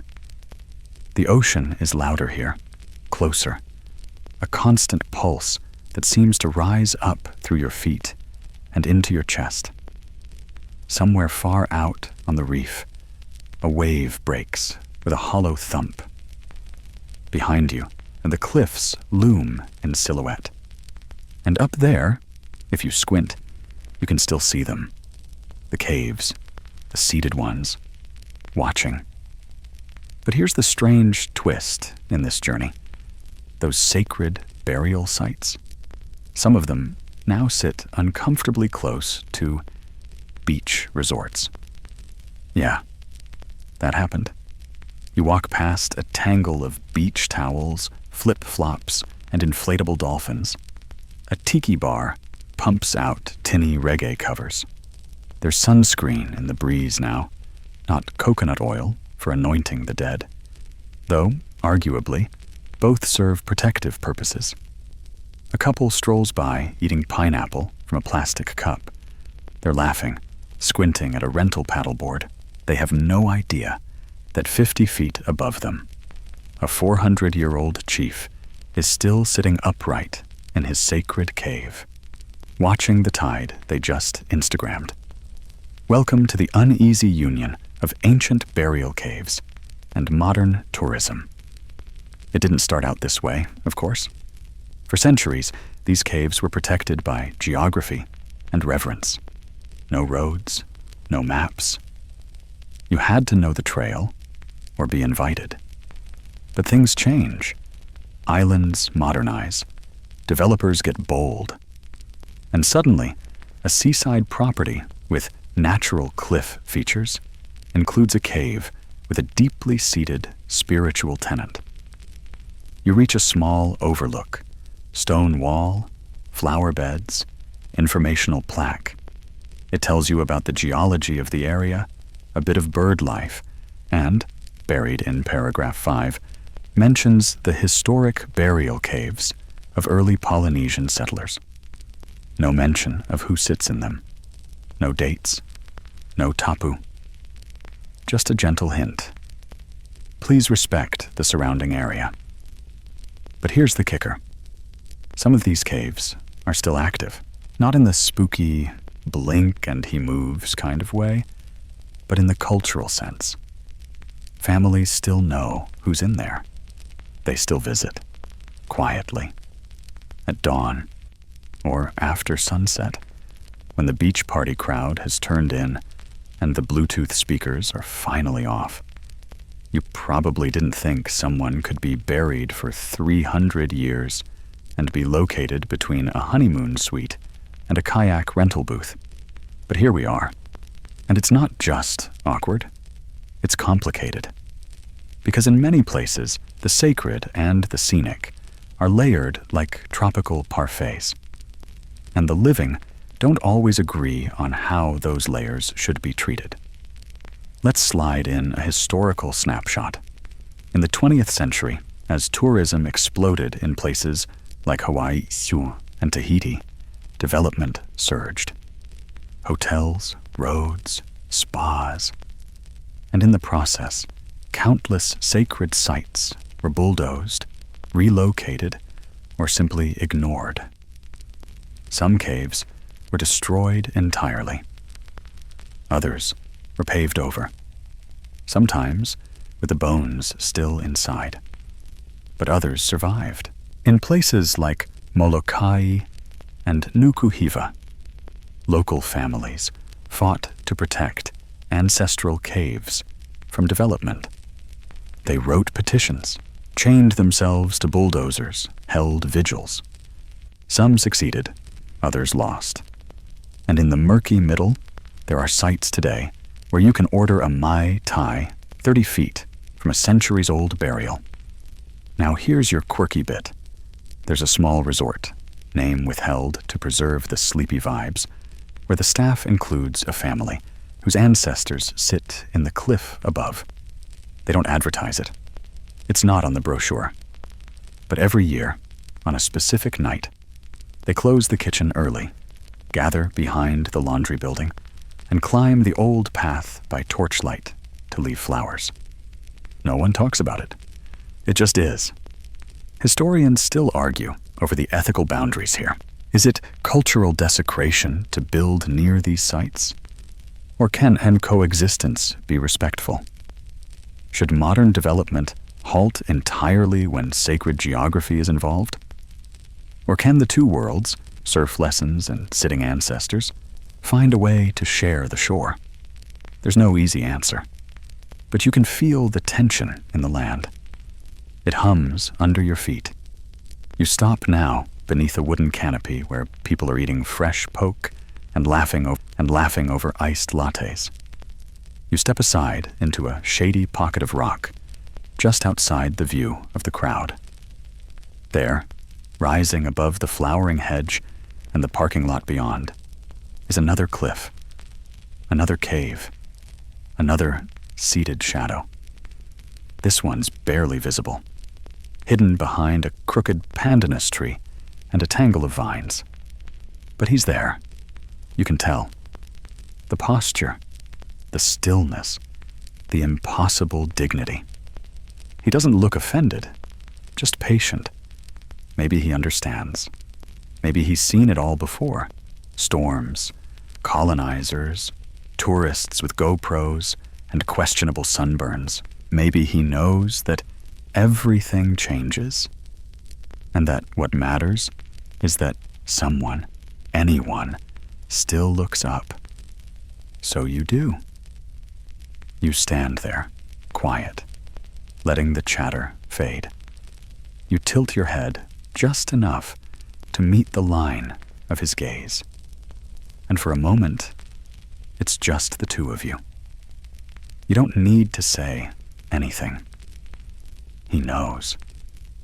You step back onto the beach, past the lounge chairs and surfboards, and keep walking. The resort fades behind you. The cliffs remain. The cave stays. The chief keeps watch. The beach begins to thin now. Less noise, fewer chairs, more shells crunching underfoot. The sky has turned that particular velvet blue that only exists for 15 minutes a day, when the sun's vanished, but hasn't told the horizon yet. You keep walking, the air cooler on your arms, the shadows longer. It's quieter here. And just as you start to wonder where the next turn in the trail might be, you hear it. A voice. No, not someone shouting. Not speech, exactly. But a kind of rhythm. A thrum. A lilting, repeated phrase echoing softly from the trees up ahead. You pause, tilt your head. It's someone chanting. You follow the sound, not too fast, not wanting to break the spell. And soon, you come upon an old stone platform, half swallowed by roots. A woman stands there, facing the ocean. She doesn't see you. Her eyes are closed.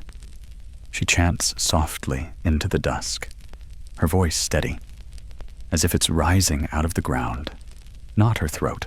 You don't want to interrupt, so you stand still and listen. The words are in a language you don't know, but they carry weight, like water filling an old bowl.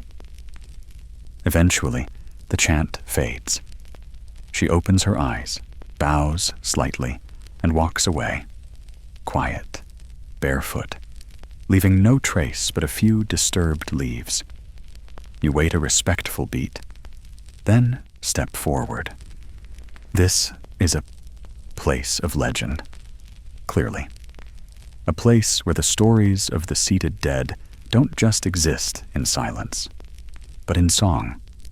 Because while the body sits in stone, the voice lives in the people. The Polynesian oral tradition is one of the richest on earth.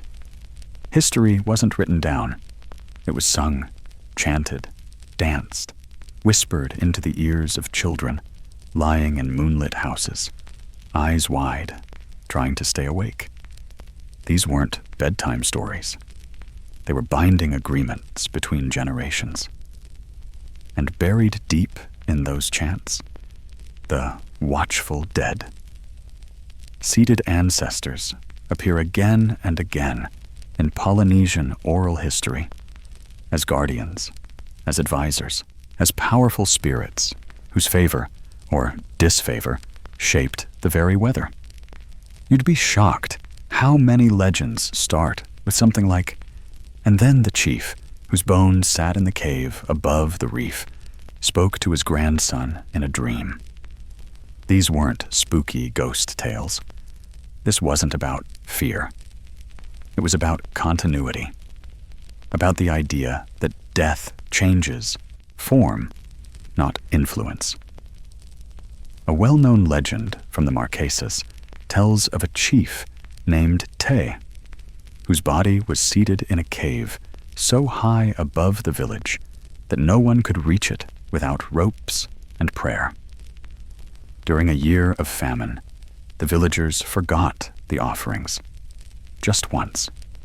Just a single season without the usual breadfruit and chants. And one morning, the sea turned black. Fish vanished. Crops wilted. People fell ill.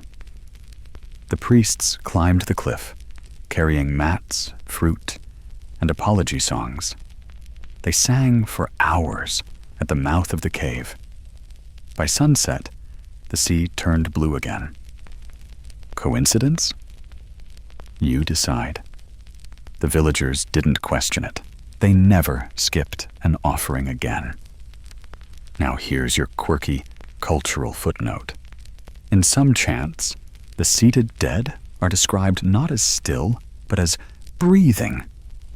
Not metaphorically, literally. The phrase, "he who breathes behind stone," appears in more than one oral account. Historians think it might have referred to the sound of wind in the caves, but locals weren't so sure. One tale from a small atoll describes a young girl who got lost during a storm and sought shelter in a known burial cave. She huddled near the entrance, listening to the rain batter the island, and all night long she heard breathing, deep, steady, human breathing, coming from the back of the cave. When dawn came, she ran home. She never went back, but she said she felt safe the whole time, watched, guarded.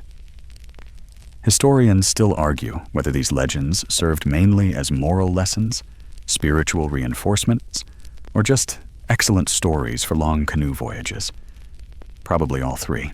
Polynesian storytelling didn't separate fact from truth. A story could be true without being factual. A chief who breathed behind stone didn't need lungs. He just needed presence. And that presence was constantly renewed through performance. Songs, chants, and rituals weren't just memory aids. They were spiritual reinvigoration. When someone chanted the name of a seated ancestor, they weren't remembering him. They were summoning him. Not to appear, but to listen. You sit now on the edge of the stone platform, feeling the cooled earth beneath your hands. You think of how many voices this place has held. You imagine families gathering here long ago, dressed in garlands, barefoot, humming as they climbed the trail, with offerings in hand. You think of the chant you heard just now, and you wonder what it said. Maybe it was a greeting, maybe a plea, maybe just a reminder that someone still remembers, that someone still knows who's seated in the shadow of this hill. You look up at the cliff, faintly outlined in the fading light. It doesn't move. It doesn't glow. But it feels attentive, like it heard the chant too.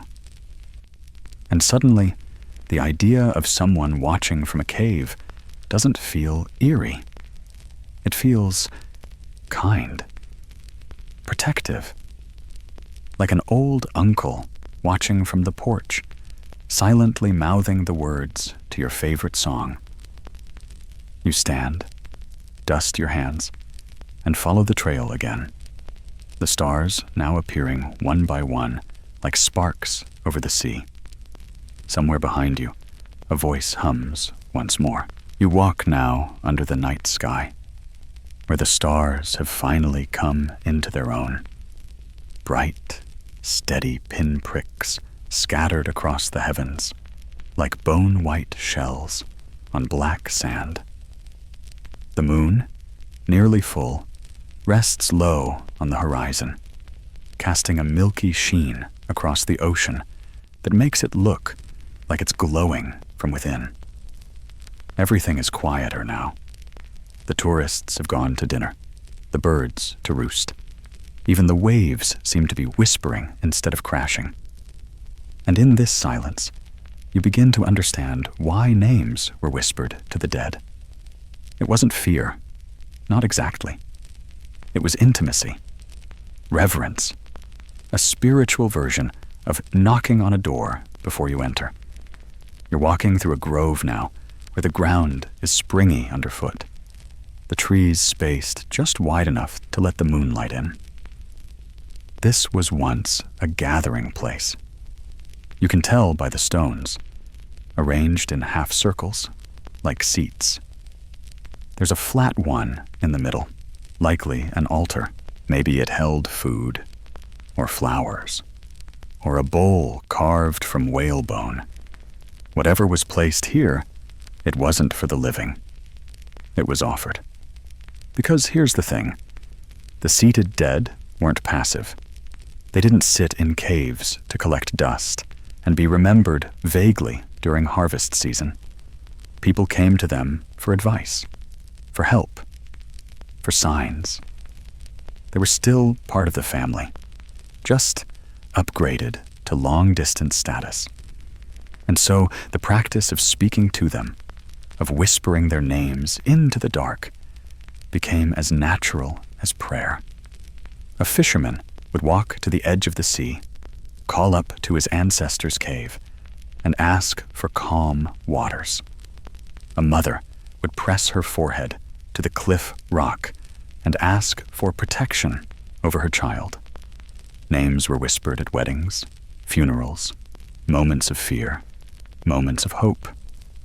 And sometimes, people whispered just to say hello. But there was etiquette. You didn't shout. You didn't chant their names loudly in the market. You didn't point at the cave and say, "That's where old Chief Hekili is sitting." You said it softly, privately, like a secret folded into a breath. There's a story about a boy who did shout. During a village game, he lost a bet and had to run barefoot up to a burial cave and yell the chief's name 3 times. He did it, half laughing, full of bravado. The next day, he lost his voice, not to illness, but to silence. For a week, nothing came out but a faint rasp. He recovered, sure, but he never shouted near a cave again. Coincidence? Maybe. But no one else ever took that dare. And here's your mainstream spiritual fact. In Polynesian belief, the name is the essence. To know someone's true name is to carry a part of their mana. This is why names were passed down carefully, why certain names were never reused, and why speaking a name aloud could feel like opening a door.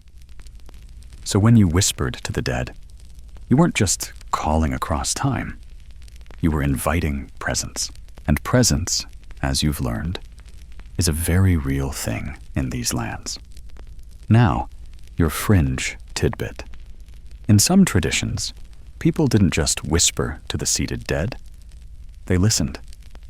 Not for words, exactly, but for signs. A breeze, a falling leaf, a shift in the shadows.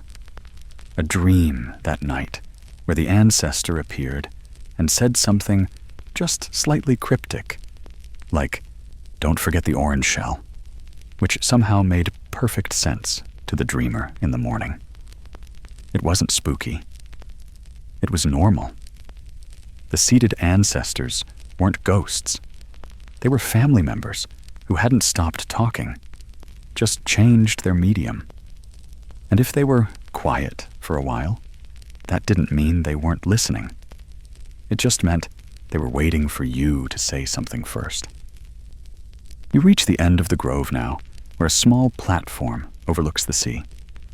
There's a woven mat here, partially rolled, like someone came to sit and never unrolled it all the way. You do what feels right. You sit, legs folded, palms resting on your knees, spine straight. You mirror the posture, not out of mockery, out of curiosity, out of respect. And then, in the stillest moment yet, you try it. You whisper a name. Not one you know, just a name that feels old. True. You say it like it's been sleeping in your throat this whole time, waiting to be released.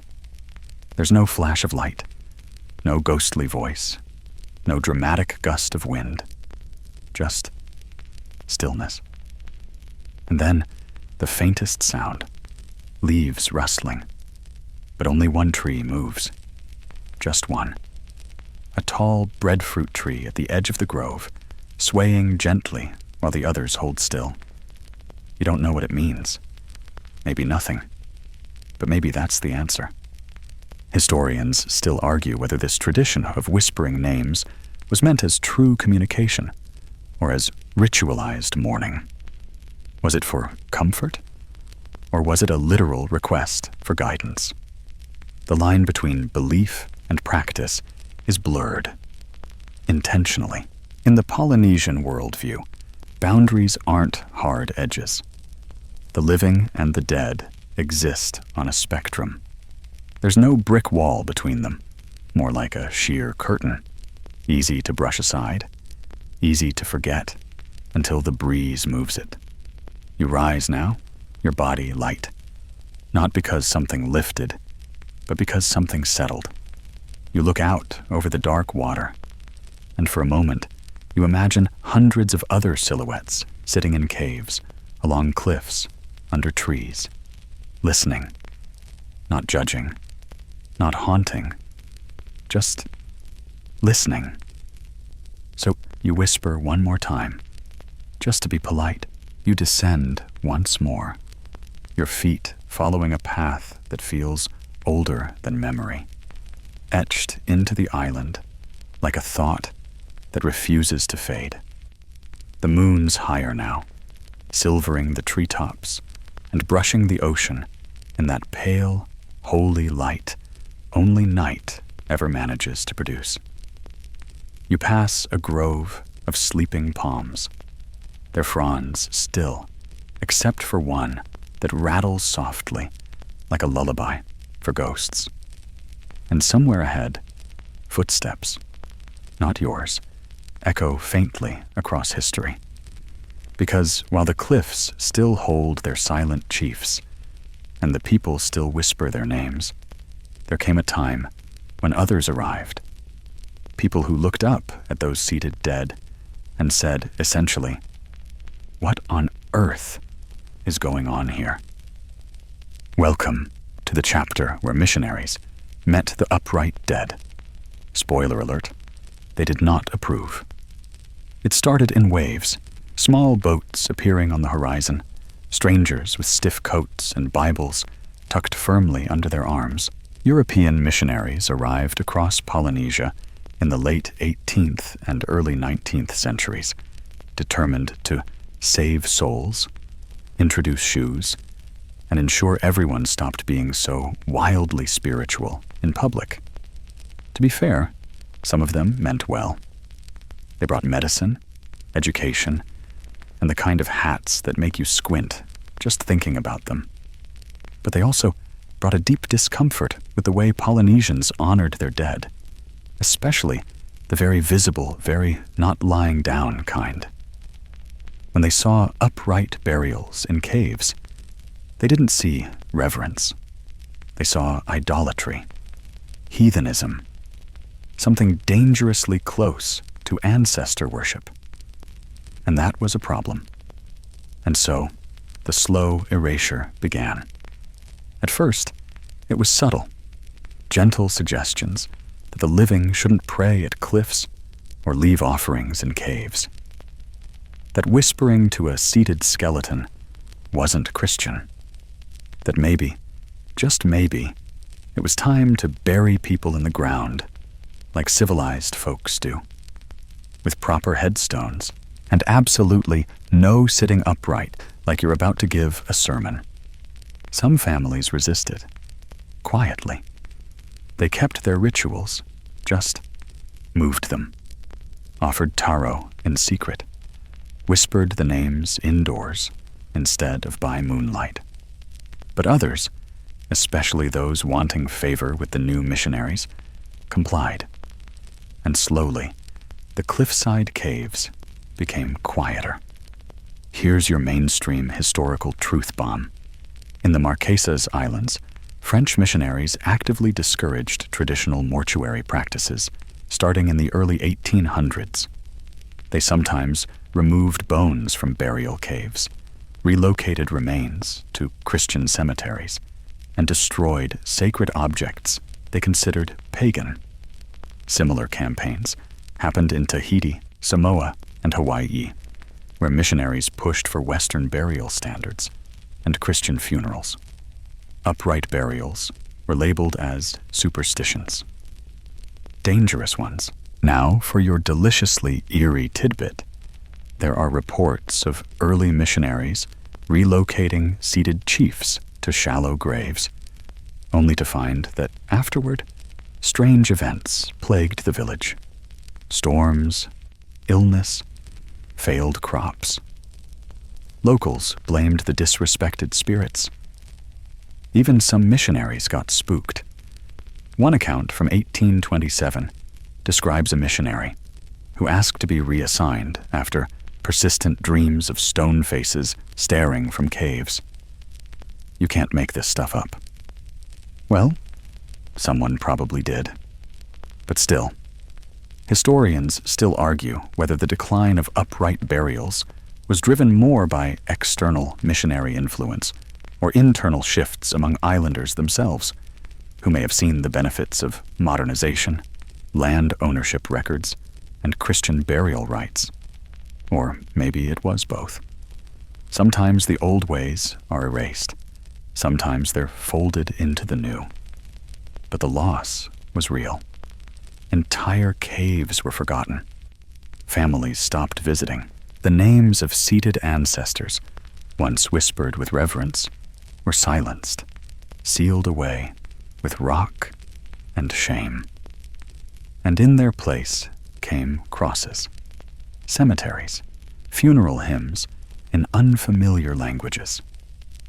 Yet the caves remained, some untouched, some sealed, some repurposed, a term that should never apply to someone's afterlife recliner.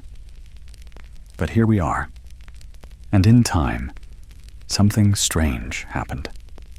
People started hearing stories again. A great-uncle would mention the seated chief in the cliff above the village. A grandmother would mutter that the storm came because no one brought flowers to the cave this year. Children would point at shadows during hikes and say, "He's still up there."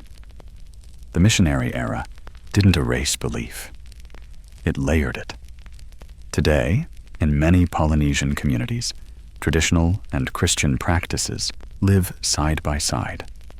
A funeral might include both a priest's blessing and a whispered farewell at a cliffside site.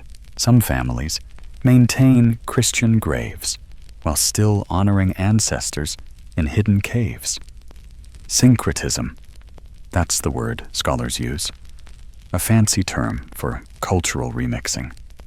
And Polynesians are masters of it.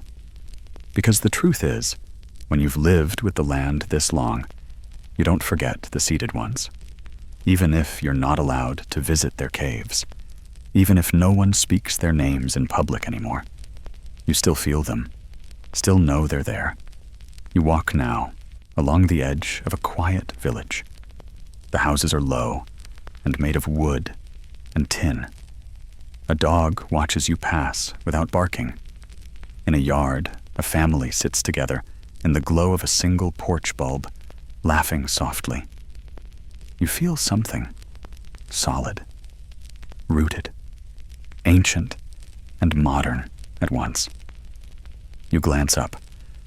The cliff still looms, and you know, without a doubt, that someone's seated up there.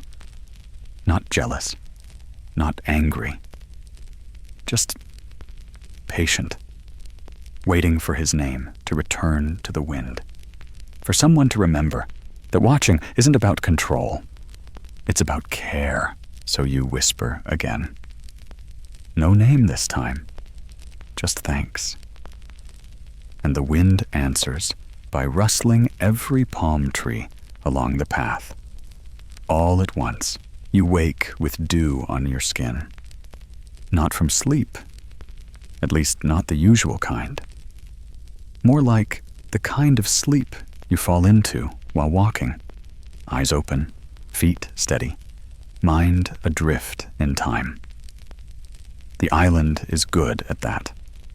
She lets you walk a little too far, feel a little too much, and then gently tucks you into a moment so still it might as well be a dream.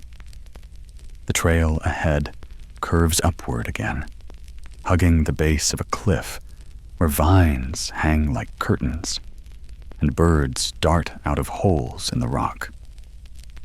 And tucked just ahead, almost invisible unless you really know where to look, is a narrow path you weren't meant to find.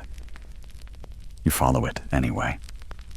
The story we're stepping into now is quieter, less talked about. It's about secret burials, the ones no one saw, no one mentioned, no one even admits happened. Because sometimes preserving the past isn't about monuments. Sometimes it's about misdirection. As missionaries gained influence and curiosity seekers started poking around ancient sites, families began to worry. What if they take him? What if that seated chief, that beloved ancestor, that symbol of generations? What if someone decided he didn't belong in a cave anymore? What if someone thought he belonged in a museum? It wasn't paranoia. It was already happening. Bones were being taken. Carved paddles, sacred necklaces, even the mats the ancestors sat on, all slowly disappeared into the hands of collectors and scientific institutions. Sometimes taken for preservation, sometimes for study, sometimes just taken. Shipped off to faraway lands, to be cataloged, stored, and mostly forgotten. So families took action. They returned to the caves at night, slipped past watchful eyes, and moved the bodies. Some were relocated deeper into the cliffs, into side chambers only elders knew existed. Others were buried beneath trees, under hearthstones, or in carefully constructed rock piles that looked like nothing at all. Some families created decoy caves, setting up false burials with scraps of cloth, cracked bowls, and cowrie shells. Anyone who stumbled across them might think they'd found the real site. Meanwhile, the seated chief was tucked away elsewhere, still upright, still watching. This practice, call it stealth reverence, became a quiet rebellion, an act of resistance wrapped in mourning cloth and carried out with absolute silence. Let's slip in a historical fact. In the 19th and 20th centuries, colonial collectors removed thousands of ancestral remains from Polynesia, shipping them to museums in Europe, the US, and beyond. Some were displayed. Most were locked in drawers. Only in recent decades have repatriation efforts begun in earnest, with many institutions returning remains to their rightful communities. But long before that happened, locals were hiding what they could. One fringe detail for your collection. On a certain island, you won't find it on TripAdvisor, there's a legend of a burial site moved 4 times. Each time, the family believed the cave had been compromised. Maybe someone saw too much. Maybe an outsider started asking questions. And so, under cover of darkness, the chief was moved. Again. The final resting place is known only to a single line of women in the family. When one dies, she whispers the location to her daughter. That's it. No maps, no markers, just memory, passed mouth to ear. Historians still debate how widespread this practice was. It's hard to study what was meant to stay hidden, but ask around in the right places, and you'll hear the same quiet shrug. Maybe we moved them. Maybe we didn't. Who's asking? You duck now, beneath an overhang of stone, where the path narrows and the air grows damp. Ahead, you find a cave entrance, but it's blocked, not with stones or logs, but with silence. There's no sign, no footprints, just that familiar shift in the air. Tapu, but different. Not a stay away feeling. More like we're already gone. You sit by the entrance, sensing layers of story sealed behind the stone. Someone is there, or was, but they've been protected so well. Even the wind seems unsure whether to enter. You think about what it means to love the dead so fiercely you'd move heaven, earth, and bone to keep them safe. Not for fear, not for worship, just for honor. Because what good is a chief who watches if he's watching from behind glass? What good is an ancestor whose name becomes a catalog number? No. Sometimes, the best way to preserve a presence is to hide it. You remember now a line someone once told you.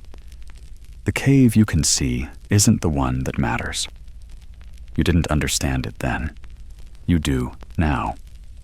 Some caves are for tourists, for textbooks, for plaques. But the real ones, they sit deeper, off trail, guarded by songs instead of signs. You'll never find them, not unless someone wants you to. You rise now, the stone at your back cool and silent. You whisper, not a name this time, but a promise, that you'll carry this story carefully, that you'll speak it only with respect. And then you walk on, back into the moonlight, leaving the sealed cave behind, knowing full well you were never meant to find it in the first place.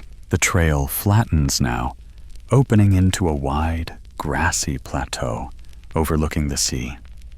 You pause here, letting your legs take a break, letting your thoughts catch up to your feet. The moon is high, the stars crisp, the wind a little cooler now. It's one of those nights where even the air feels like it's listening. And you start turning the question over in your mind again, the one that's been tugging at the edges of all these stories. Why upright? Why not reclining? Why not curled up, fetal, like a return to the womb? Why go through all that effort to pose a body like it's still ready for a council meeting? You sit in the grass, lean back on your hands, and imagine the answers. Because, as with most ancient practices, there isn't just one. There are layers, theories, beliefs piled like tapa cloth, each adding meaning, each hiding something just underneath. So let's unwrap a few. Theory 1. Authority never dies. A seated posture is one of command. The chief doesn't recline like a guest. He presides. Even in death, he's in council, watching the village, watching the sea, watching you. This wasn't symbolic. It was real. His position wasn't a tribute. It was a continuation. You don't retire from being a sacred chief. You simply move offices. Theory 2. The spiritual line must remain unbroken. Seated burials reflect a sense of verticality in Polynesian cosmology. Earth below, sky above, gods even higher. Man, situated between, acts as the bridge. The seated posture, upright spine, gaze forward, mirrors this alignment. The body becomes a living diagram of the cosmos. Reclining is too passive. Sitting is ready. Theory 3. Visibility equals memory. The seated posture was practical. You could see them. The cave didn't hide the body. It displayed it, preserved in profile like a stone monument. Memory isn't abstract in Polynesia. It's visual, tangible. The ancestor is not an idea. He's there, in full view. A quiet part of your everyday horizon. Here's your mainstream fact.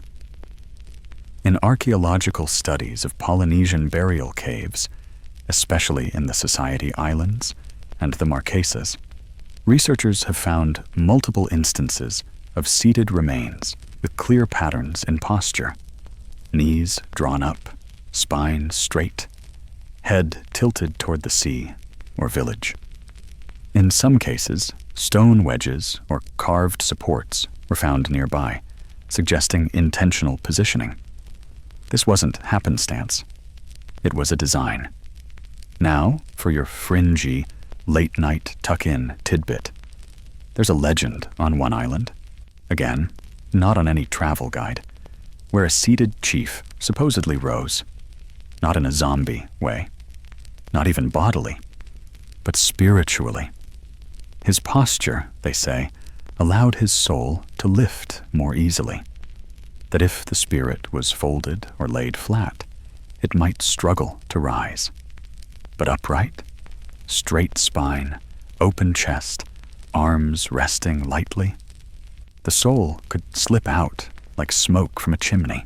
Historians still argue whether that legend's rooted in a real metaphysical belief, or if it was the result of some storyteller's poetic flair during a long canoe ride.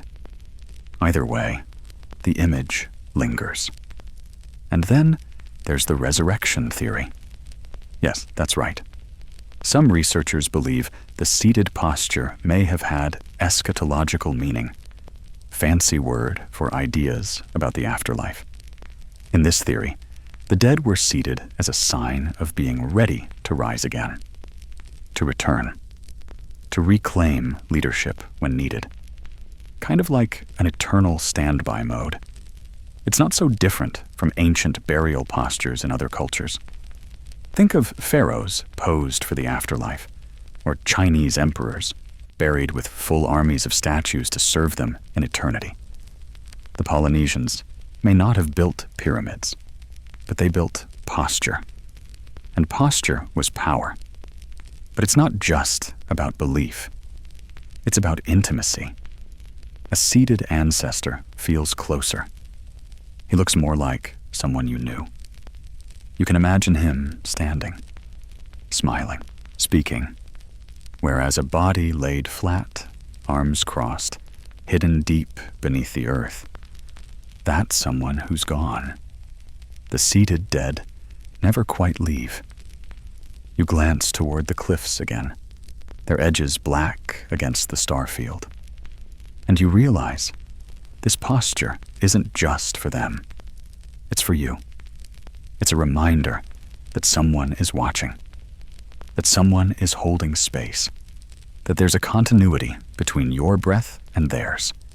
And maybe, just maybe, that's why the effort was worth it. All the oiling, the wrapping, the ropes and props and chants and cave selection. Because to sit upright forever isn't about the body. It's about what the body means. It says, I'm not finished. You feel it now in your own spine, the long line of it catching the wind, the grass tickling your hands. You could sit here forever, honestly. The night is that quiet. The stars that generous. But before you drift off, here's one last theory. Less scholarly, more poetic. They sat because they loved us. They sat to keep watch, to remain near, to hold the shape of leadership, even in death, like a stone echo that never stopped humming. And maybe that's the answer. Not just power, not just ritual, but love, seated in stone. You rise slowly, brushing the sleep grass from your palms, and start moving again. The trail bends down into a gulch now, sheltered from the wind. It's darker here, almost cave-like itself. Appropriate, really, given what's coming next. Because not every seated burial happened in some picturesque cliffside gallery with perfect ocean views and excellent sunrise lighting. Some were hidden deep in lava tubes, those long, natural tunnels formed by cooling volcanic flows. Think of them like nature's catacombs, winding under the earth, twisting and branching, cool and echoing, a little damp, a little too quiet. And somewhere down there, a seated figure in the dark. Welcome to the buried cities of the bones. You've probably seen lava tubes before. If not in person, then in some documentary, with dramatic lighting and an overzealous narrator. They're haunting, long corridors of rock, formed when molten rivers hardened on the outside, but kept flowing within. When the lava drained out, a hollow remained. And Polynesians, especially those on volcanic islands like Hawaii and Rapa Nui, used these natural tunnels for more than just curiosity. They used them for burials. Not always, of course, but in certain places, with certain families, certain chiefs, they were ideal. Hidden, hard to access, cool enough to preserve the body for longer, and protected from weather, erosion, and later on, foreign eyes. But here's where it gets weird. Inside some of these tubes, explorers have found not just one burial, but many. Seated skeletons positioned along the walls, some alone, others side by side, like elders in a stone hallway, waiting to be consulted. Like a spiritual senate, recessed beneath the earth. Imagine walking into that. You, flashlight in hand, feet echoing off stone. And suddenly, eyes adjusting, you see them. Rows of stillness, legs folded, hands resting, waiting. You're not going to sleep tonight thinking about that, are you? Good. Now, for your mainstream historical fact, lava tube burials have been documented across the Hawaiian Islands, often in extremely remote locations. Archaeological surveys in the 20th century revealed seated remains, wrapped in tapa cloth and placed on natural stone shelves. Some tubes extended for hundreds of feet, winding under hillsides, with burial chambers set far from the entrance to discourage intrusion. But even more compelling, these burials weren't always marked. No sign, no symbol on the surface. You had to know. And who knew? The kahu iwi, the guardians of the bones, those trusted individuals we met earlier. In some families, the exact locations of tube burials were passed down verbally, sometimes in chants, sometimes in dreams. Not kidding. There are actual oral traditions of people dreaming the path to a burial site they'd never been told about. Now, your fringe tidbit. One lava tube in particular, deep within a forest on the big island of Hawaii, is rumored to house a sleeping ali'i, a high-ranking chief whose body was so revered it was never meant to be seen again. According to legend, he was seated facing a natural air shaft that let moonlight in once a year, on the night of his birth. No one's confirmed the story. The location is a guarded secret. But people claim that on that one night, if you're standing in the right place and listening closely, you'll hear chanting from underfoot. Historians, ever skeptical, chalk this up to wind movement or imagination. But the locals, they don't dismiss it. They just smile and say, "Don't go there uninvited." The idea that the most sacred chiefs were buried not above, but below, shifts the way you picture the island. Suddenly, you realize the landscape itself is layered, not just with vegetation and soil, but with presence. Not all watchful eyes gaze down from cliffs. Some look up from the roots of trees. And the symbolism of the lava tube runs deep. Fire became stone. Motion became stillness.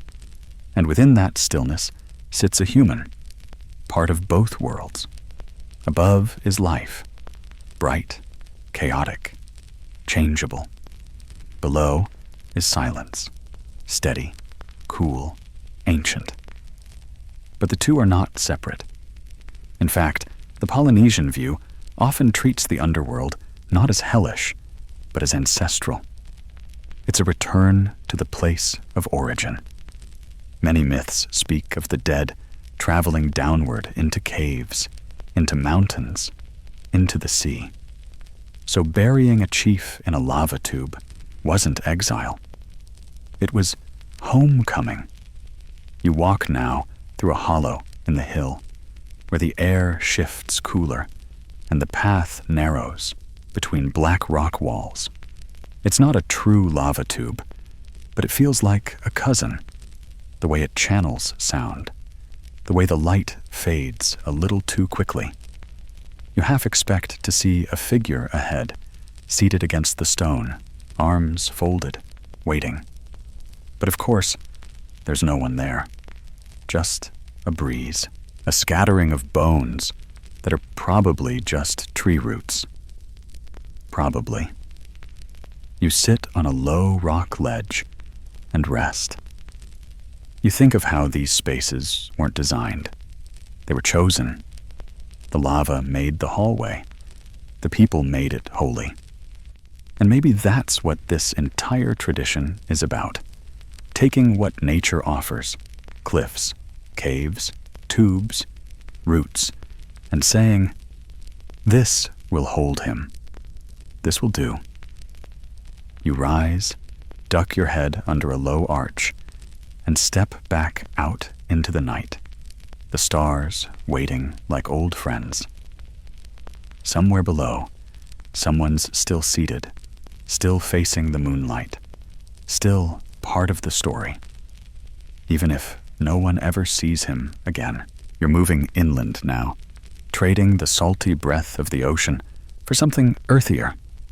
Damp leaves, the mossy tang of old bark, the faint perfume of flowers that only bloom at night.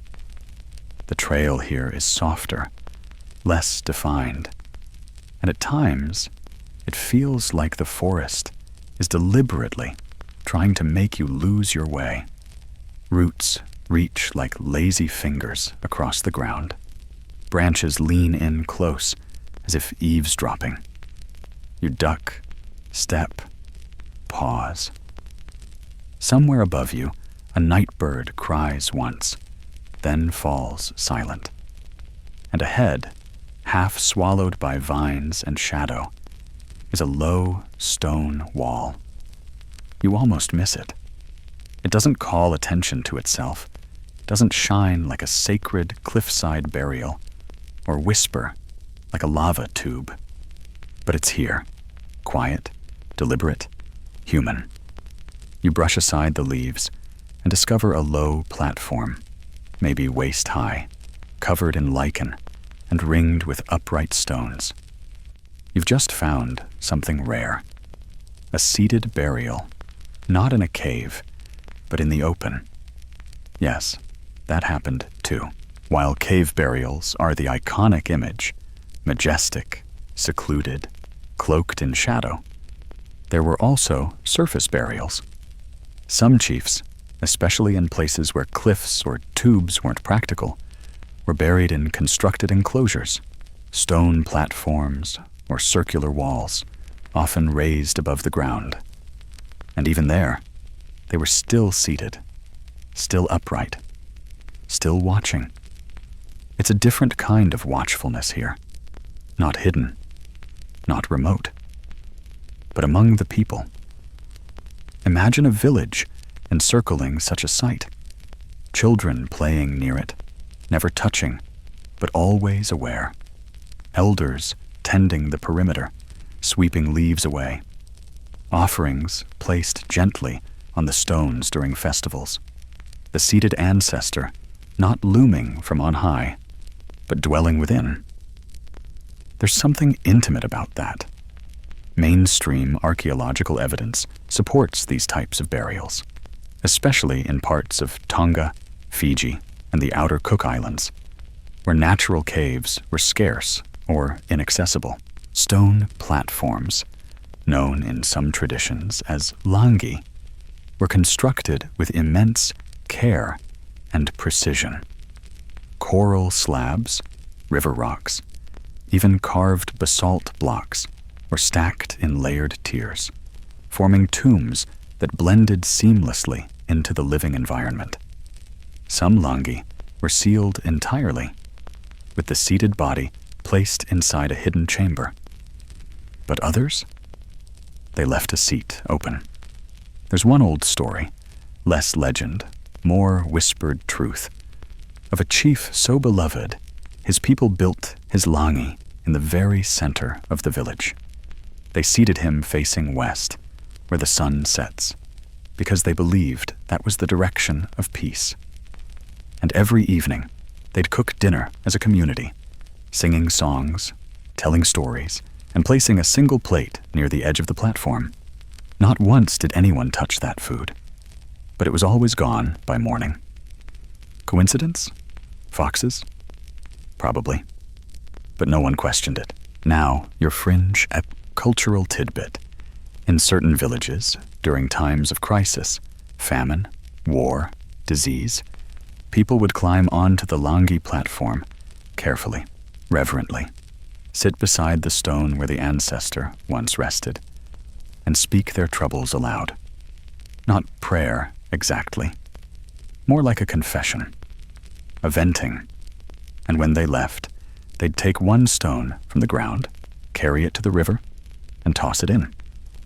The belief that the weight of the problem had transferred to the stone, that the ancestor had listened and helped carry it away. Historians still debate whether this was a formalized ritual or a localized practice that spread via oral tradition. Some think it was just symbolic. Others believe it was effective. You run your hand now along the edge of the platform. The stones are warm from the day, though the sun is long gone. You can feel, almost physically, the memory this place holds.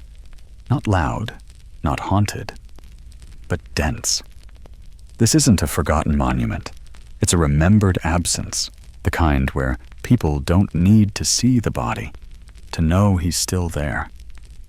You sit beside the wall, mirroring the posture of the one who once sat here. You try not to overthink it. Just breathe. Listen. Feel your spine stack upward like stones. It's not a power posture. It's a present posture. It says, I'm here. I see you. I endure. And maybe that's why these surface burials mattered so much. Because the ancestor didn't vanish into the cliffs or hide in a cave. He stayed. He watched the village grow and change and falter and rebuild.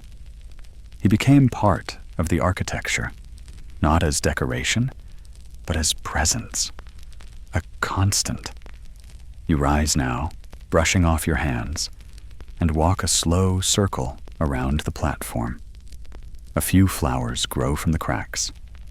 A single stone has rolled out of place. You nudge it gently back in. It's not much, but then again, it never takes much to acknowledge the dead. A touch, a word, a moment of stillness. Even this, you step off the path, re-entering the forest, knowing now that the seated ancestors aren't always high above or deep below. Sometimes they sit right here, eye level, stone-faced and gentle among the trees and torchlight, waiting, watching, and just maybe smiling. The forest begins to thin now, and the sky reappears in patches between the trees, inky and vast, scattered with stars that seem brighter for having been hidden.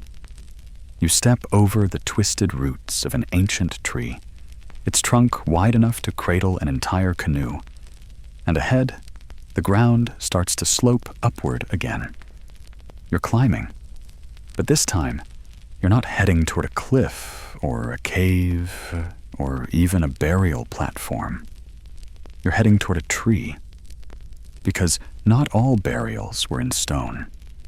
Some were in wood.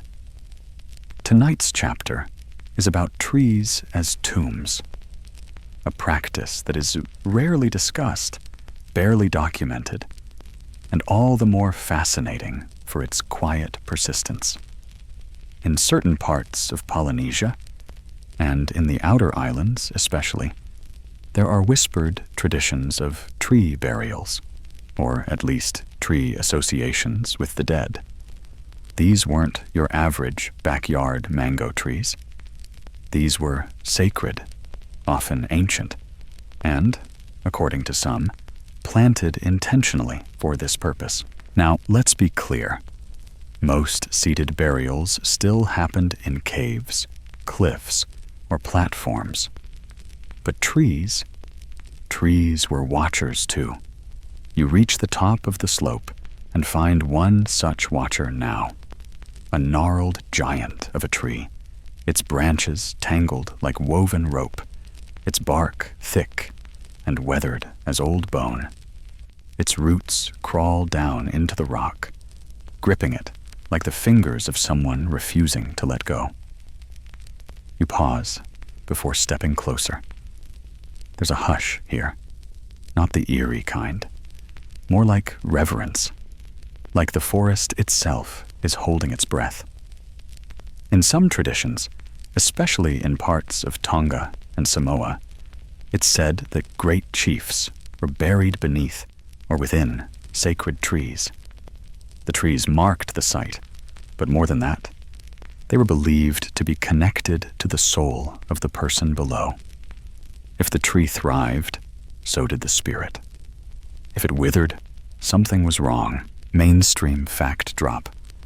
European explorers in the 18th and 19th centuries recorded stories of Polynesians treating certain trees as spirit trees, places where offerings were left, chants were spoken, and decisions were sometimes made.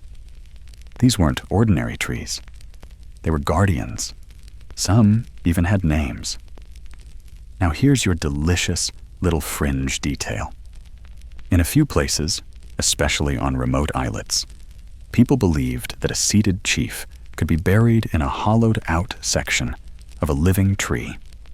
Not in the trunk, exactly, but in a natural crevice formed where roots met rock. The tree wasn't harmed. It simply held the ancestor. Over time, the roots would grow around the body, embracing it, swallowing it gently, until all that remained was memory wrapped in bark. This wasn't common, and it was never public. You wouldn't find a sign pointing to Chief Makoa's tree. It was quiet, ancestral knowledge. If you knew, you knew. And if you didn't, well, you just thought the tree was unusually heavy. Historians still debate whether such burials actually occurred, or if they're metaphorical, part of a belief that the dead live on through nature. But here, beneath the reach of this twisted giant, you can't help but feel like something is being remembered. You step forward and place your palm flat against the bark. It's cool, solid, alive. You half expect to feel a pulse. Instead, you feel stillness. The good kind. The kind that says, I'm not gone. I'm just rooted. You circle the tree slowly. At the back, you find a dip in the earth. Almost nothing. Just a shallow curve that could easily be missed. A few stones form a semicircle. A small offering dish rests there, cracked and faded, but still upright. Someone remembered. Maybe recently. Maybe decades ago. But the act lingers. This isn't a tourist site. There's no rope fence, no faded plaque. It's just a place in the forest where something important is being kept safe. You sit beneath the tree now, leaning your back against the trunk. It supports you easily, like it's done this before. You imagine what it would be like to be seated in a tree forever, held by roots, cradled in wood, fed by rain. You wouldn't be watching from above or below. You'd be within. The forest would grow around your thoughts. The wind would pass through your branches. Birds would carry your breath. And no one would ever know, unless they sat here, like this, quiet, listening. You glance up, watching a single leaf twirl down from above, spiraling in slow motion until it lands gently beside your foot. A nod, maybe, or just gravity. Who's to say? You whisper again. Not a name this time, just acknowledgement. Because maybe that's all these seated burials, stone, cave, tree, really ask for. Not grand rituals, not hashtags, just someone to sit, to listen, to notice. You rise, brushing the leaf away gently, and walk back down the slope. The tree doesn't move. It doesn't need to. It's already watching. You descend from the grove slowly, half expecting every tree to be more than it appears. That one? A cradle for some long-seated soul. That twisted trunk? A wrinkled hand holding tight to memory.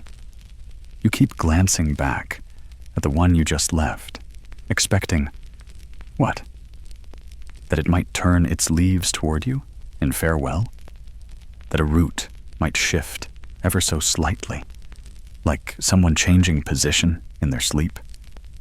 Nothing does, but the feeling lingers. Now, the path opens again, flattening into a ridge that hugs the island's spine. You can see far in both directions. One side, the Black Sea. The other, the wide basin of forest and village lights flickering like constellations trapped below. You feel like you're walking a balance beam between worlds.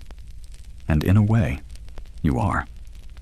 Because this next stretch of story is where myth and burial blur, where the line between what happened and what is believed gets foggy, and beautifully so. Tonight, we explore the legendary seated chiefs, those whose burials no one has seen, whose stories stretch longer than lifespans, whose caves may never have existed at all, and yet, somehow, do. You know the type. Every culture has them. The king who never died, the hero whose sword is buried beneath the mountain, the queen who waits for the signal to rise again. Polynesia has its versions too, only theirs tend to be sitting cross-legged in a hidden cave, one hand resting on a staff, the other on a knee, face turned toward the horizon. Just waiting. Take the story of Chief Kauloa, said to have ruled over a chain of high reef-ringed islets centuries ago. He was fair, strong, and according to legend, could command fish to leap into nets with a whistle. When he died, his body was seated in a cliff cave so high that birds wouldn't nest near it. They say the stone beneath him grew warm when the village was in danger, and cold when peace returned. No one has seen the cave in living memory, but when a storm is coming, some elders still glance at that cliff and mutter, "I wonder if he's warm tonight." Mainstream historical fact: many Polynesian communities used mythic or legendary burials as a way to encode cultural memory, tying geography to leadership, story to landscape. A cave might be named after a chief no one remembers living, but everyone remembers watching. These names become part of the island's skin, guiding fishing rites, inheritance claims, even spiritual rituals. And your fringe treat for this evening? On one island, it's believed there's a phantom cave, a burial site that physically shifts location every generation. It's always described the same way: high, sea-facing, lined with red stone. But ask 3 different elders where it is, and they'll all point in opposite directions. One says it's above the waterfall. Another swears it's beneath the northern ridge. A third simply says, "You'll only find it when it needs to be found." That's the thing about legendary burials. They're not made to be visited. They're made to be carried. In songs, in stories, in the hush that falls over a village, when someone says the name of a chief who may never have existed, and yet somehow shaped everything. Historians still debate the purpose of these stories. Are they anchors for identity? Literal maps disguised as myth? Or emotional truths given form? The answer is probably yes. To all of that. You pause now at the ridge's edge. Far below, the sea glints like polished obsidian. Somewhere out there is an island with no name on any map, where a cave faces west. And inside, a seated chief waits for the next generation to call his name. You sit again. How many times have you now mirrored the posture of the dead and think about what it means to wait forever? Not in boredom, not in punishment, but in readiness. The legends don't say these chiefs are gone. They say they're asleep. They say they'll rise when needed, when the village faces its greatest threat, when the stars return to their original alignment, when a child born under a red moon whistles 3 times at the shore. Whatever the condition, it hasn't been met yet, but they're ready. And maybe that's the point. The upright posture is a promise. I'm not done. I will return. I'm part of this place, whether I breathe or not. You think of your own stories now, the ones passed down in your family, the relatives who did or said something impossible, the aunt who dreamed of a funeral before it happened, the grandfather who walked out of a hospital against all odds. Are they fact? Are they fiction? Does it matter? If they shape the way you see the world, aren't they true? You rise, the sky stretching violet above, the wind lifting just enough to tug at your shirt. The trail ahead narrows again, as if it's folding back into something more intimate, less legend, more life. But part of you still feels watched. From cliffs unseen, from caves unmarked, from legends that sit upright in your mind, alert and waiting. You walk on. The trail becomes thread-like now, weaving between low shrubs and black volcanic rock. Each step, a quiet whisper against the earth. The stars above hang steady and close, as if the sky has dropped a little lower just for you. And the air smells faintly of mineral-rich soil, like it rained somewhere far away. You reach a bend, and the sea reappears, glowing with that eerie, endless silver sheen. This stretch of land is barren, not lifeless, just bare. It has the feel of somewhere that's been left alone on purpose. And tonight, you finally meet a question you've been circling this entire time. What happens when the seated dead are forgotten? We've followed the traditions, whispered the names, peeked into caves and shadowy forest groves. But not every burial was remembered. Not every chief remained known. Time, after all, has no patience for reverence. The jungle reclaims, the wind erases, and families move or vanish. Eventually, someone forgets the path. Someone fails to pass on the name. And the cave sits, quiet as ever. But now, unvisited. This isn't about desecration. It's not about disrespect. It's about drift. The gentle but inevitable slipping away of knowledge, like footprints washed off the shore. There's a term in some Polynesian languages, puliuli, that means darkness or obscurity, but not in a scary sense. More like the dusk, the in-between place. And it's used to describe both literal shadows and the loss of ancestral clarity. When a burial becomes puliuli, it means it's passed out of living memory. It's no longer active, no longer part of the community's living spiritual dialogue. The ancestors are still there, but no one remembers where. Mainstream archaeological fact: many cave and platform burials throughout Polynesia have been found with little to no contextual memory.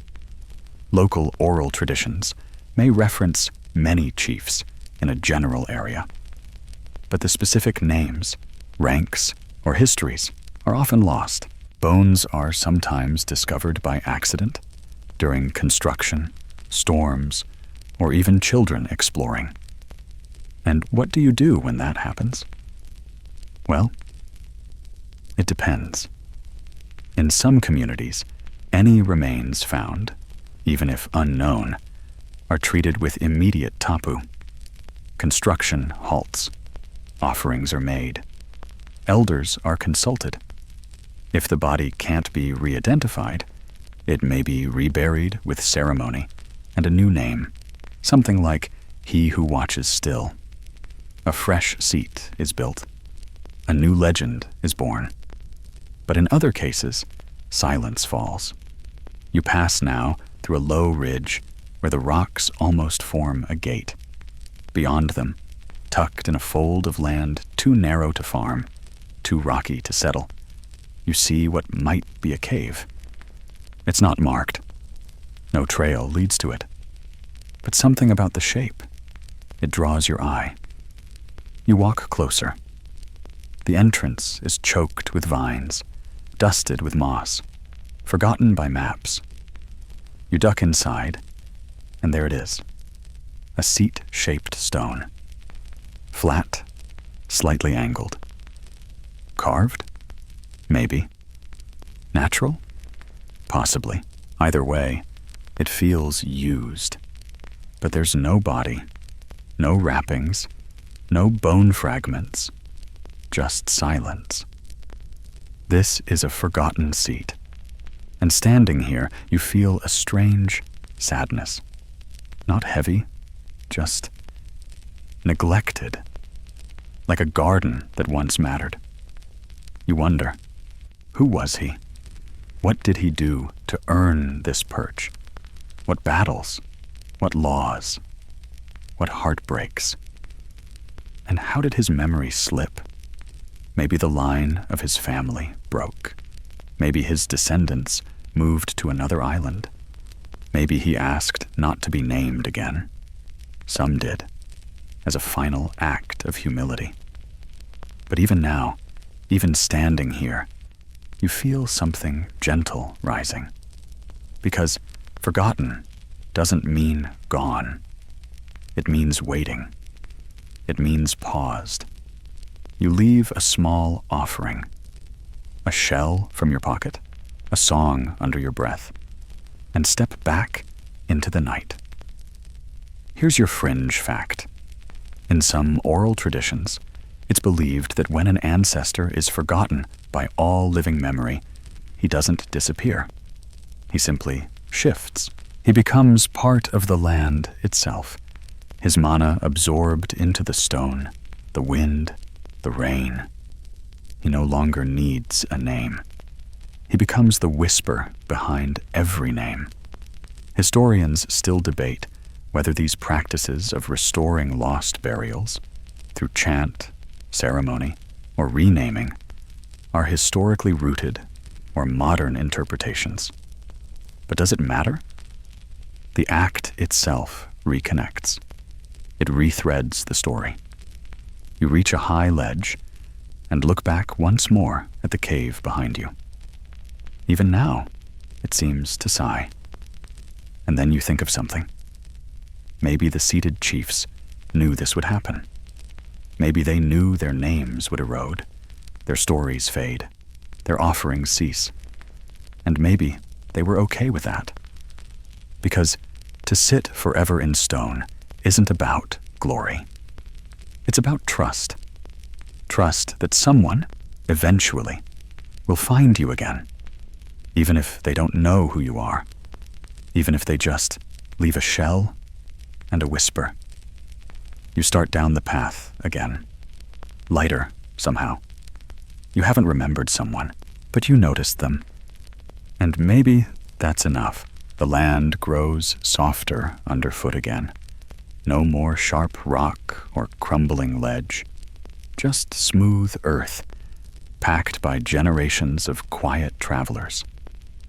You move through tall grasses now, whispering against your legs, the kind that bend but never break, the kind that grow where people used to walk, and maybe still do when the moon is high and the wind just right. You're heading inland now, deeper into a part of the island where no cliffs rise and no caves yawn open like secrets. Here, the ancestors sit in a different kind of silence, not of stone, but of memory preserved through movement. Because tonight, we explore something different: burial processions, and how the act of moving the body toward its final seat was just as sacred as where it ended up. You might think the seated chiefs were simply tucked away in caves in the dead of night, but often they were brought there with ceremony, slow, powerful, emotional parades of family, community, chant, and silence. Not funerals like you'd know them, not solemn affairs with black suits and umbrellas. These were performances of belonging. You walk now on what might have once been such a path. It curves slightly, always uphill, winding between trees like it remembers where it's going, even if you don't. In many Polynesian traditions, especially in the Society Islands and parts of Aotearoa, New Zealand, the journey to the burial site was ritually significant. The deceased, often prepared in a seated posture already, was carried on a special litter or platform, held by ropes, supported by family members or spiritual caretakers, known sometimes as Taula Atua or Tohunga. The movement itself was prayerful. Chants accompanied every step. The feet of the carriers touched the ground softly, as if not to wake the island too much. Mainstream fact. In Rapa Nui, oral traditions describe processions to ceremonial caves, where ancestors were buried in sitting positions, carried wrapped in tapa cloth, and seated with the help of carved stone braces.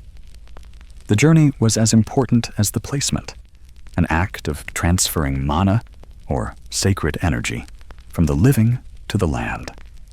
Here's your quirky fringe detail.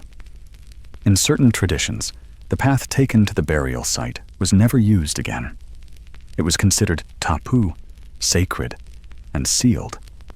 Anyone who tried to walk it casually was said to lose their way, or worse, lose their mind. This idea created hidden webs of invisible paths across the island, lines no one dared to cross, though no markers ever stood. You pause now, at a bend in the trail, where the wind shifts direction. You feel it, subtle, like something old brushing past your shoulder. The way fog moves, the way memory moves.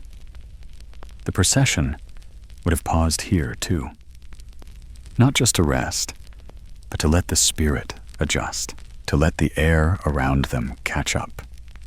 Some families stopped to share a final chant, or pour water on the ground, or speak to the spirit directly. We're nearly there. You're going home. Your seat is ready. And perhaps most moving, children were often involved. They might carry a shell, a flower, a folded piece of tapa from the chief's youth. Their job wasn't strength. It was presence. They symbolized continuity, the reason the chief was being seated upright in the first place, to watch, to guide, to protect them. Historians still argue whether these processions followed strict routes or changed with each generation. Some say paths were marked by stones. Others claim they were mapped by the stars, burials timed to certain phases of the moon, or the appearance of specific constellations. And here's something to dream about. In some legends, if you retrace a burial path exactly, step for step, chant for chant, the spirit might awaken slightly. Not to haunt, not to speak, just to lean forward. Listen. You keep walking now, imagining the sound of feet behind you. Not heavy, just deliberate. The way people walk when they know something sacred is happening, and they don't want to be the one who messes it up. At the crest of a low hill, you stop. There's nothing here now. No cave, no cliff, no tree. But the wind carries something you hadn't noticed before. A rhythm, soft, repeating, like breath, or footsteps. You close your eyes and imagine the procession again. The chief, seated and still. His family around him, singing low. The jungle parting for them without resistance. The island aware of the weight it's about to carry. And then, the final turn in the path. The final chant. The lowering of the seated form onto stone. The last words spoken aloud before everyone leaves and doesn't return for a long, long time. You open your eyes again. The trail continues. But the air feels different now. Lighter. Like someone has been delivered home. You descend slowly now, legs a little heavier, not with exhaustion, but with that dreamy weight that comes from being steeped in stories for so long. The kind of weight that feels earned. The stars haven't moved, though the island feels like it has. or maybe you have. You're moving through a low valley now, sheltered by ridges on either side. The air is still. Even the bugs are quiet. And as you follow the path winding near a shallow stream, your thoughts turn to something we've hinted at again and again. But tonight, we'll finally sit with it. Why were the dead posed like they were still alive? Because, let's be honest, a seated body is a bit unsettling. It blurs a boundary, makes you do a double take. The difference between resting and waiting is only posture deep. In Western burial traditions, the body is laid flat, tucked away, eyes closed, hands sois folded, feet pointed forward. Clearly gone. But here, in Polynesian traditions, the dead weren't posed to look like they had left. They were posed like they might speak again, like they might clear their throat, stretch a leg, and say something wise just as you were walking away. That was intentional. Mainstream fact. In numerous Polynesian societies, death was not seen as a strict endpoint, but as a transformation, a continuation of presence, power, and social responsibility. The dead, particularly high-ranking chiefs, were not gone. They had simply entered a new state of being. The seated posture reflected this, like they were still on duty, just from another realm. The position itself had symbolism. Knees drawn up, connected to fetal imagery, the cycle of life and rebirth. Hands resting gently, neither clenched nor limp. Spine erect, channeling mana upward toward the heavens, the gods, the ancestors above. And most striking of all, eyes sometimes left open. Yes, in certain traditions, the eyelids were not closed during preparation. Or if they were only loosely covered, perhaps with tapa cloth or a carved mask, so the appearance of watchfulness remained. Creepy? Only if you forget the intent. It wasn't about fear. It was about continuity. This is your body. You're still in it. And we still need you. Here's your fringe fact.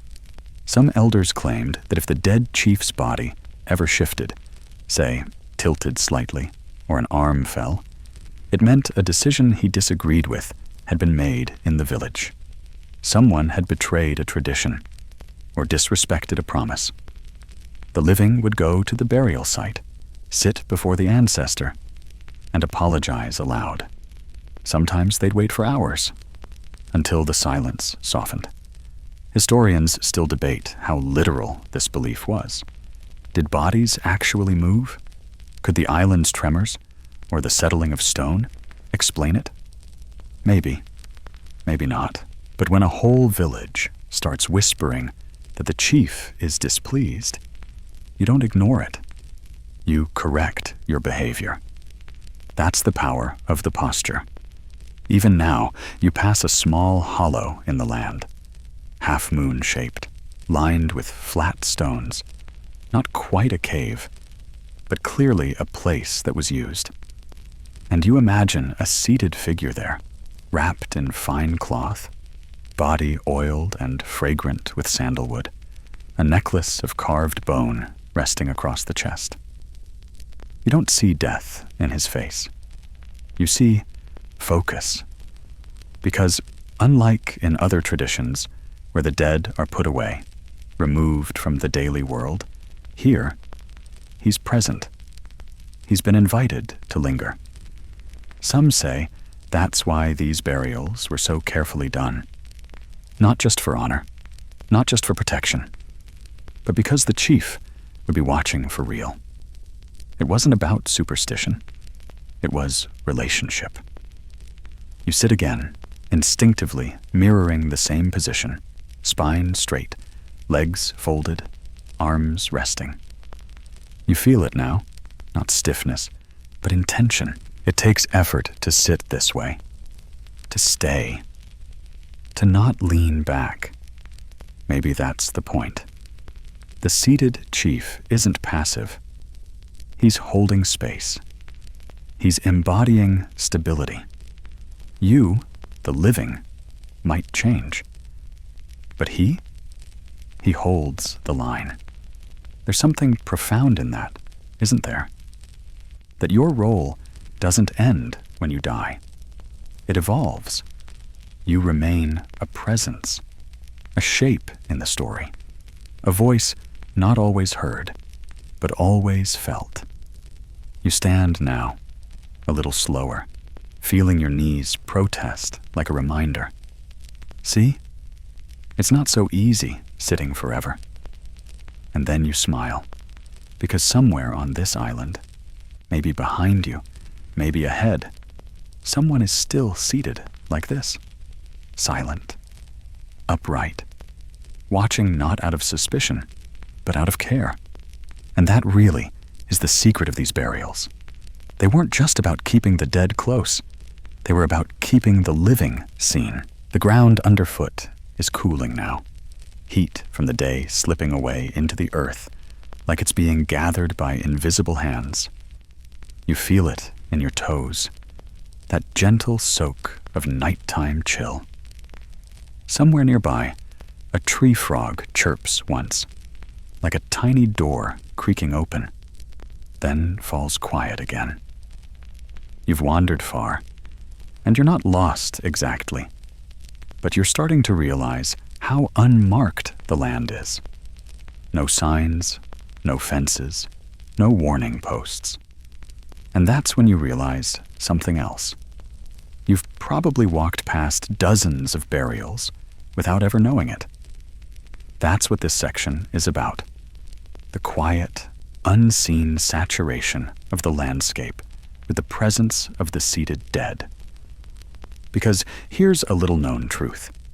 While only the highest-ranking chiefs received elaborate cave burials, many lesser nobles, priests, and important family elders were also buried in upright positions, just not with the fanfare, not in obvious places, not in stone-laced altars, but in everyday land, a grove, a cliffside path, a space behind a garden. They're everywhere and nowhere. Mainstream fact: on islands like Upolu in Samoa and parts of the Tuamotus, archaeological surveys have revealed seated burials under what are now agricultural terraces, homes, and even modern roads. Some of these bodies were buried in shallow pits, but placed upright, knees drawn close, arms folded gently, wrapped in coconut fiber, shrouded in bark cloth. Over time, as families moved or villages shifted, the memory of the burial faded, but the presence remained. And in many cases, people still feel it. They may not know the name, but they'll avoid planting in a certain spot, or step around a particular patch of land, or leave a few fruit offerings at the edge of a tree, just in case. Your fringe tidbit for tonight? There's an island where families still refer to certain trees as tulafale moe, literally, the orators who sleep.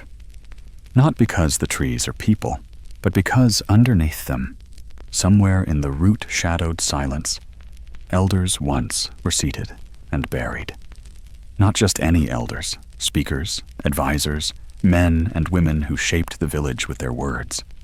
They were buried upright so they could still listen to the wind carrying voices above. It's said that if you speak dishonestly near one of those trees, the wind will shift, just slightly, like someone disagreeing with you. Historians still argue whether this is folklore meant to encourage truthfulness, or a genuine spiritual belief that these ancestors are still tuning in, like the island's own moral Wi-Fi, Either way, it works. You walk now through a clearing where the grass grows too neatly, too undisturbed. It looks ordinary, just a patch of earth, but you've learned to recognize stillness that means something. And this spot? It hums. You stop. There's no marker here, no stone, but the air feels attentive, like it's leaning in. You kneel, not out of superstition, just out of respect, and press your palm to the ground. It's firm, cool, familiar. You don't say anything. You don't need to, because if someone is buried here, and let's be honest, there probably is, they already know you're passing through. They knew before you arrived, and maybe they're glad. Maybe they're smiling, like old grandparents watching their grandkids finally asking questions. You stand again and step lightly as you leave the space, not out of fear, out of acknowledgement, because that's the other thing this entire journey has taught you. You don't need to see a cave to know a chief is near. They're in the folds of the land, in the bends of the trail, in the wind that brushes your face when you stop too long in one place. They're everywhere. And you? You've been walking among them the whole time.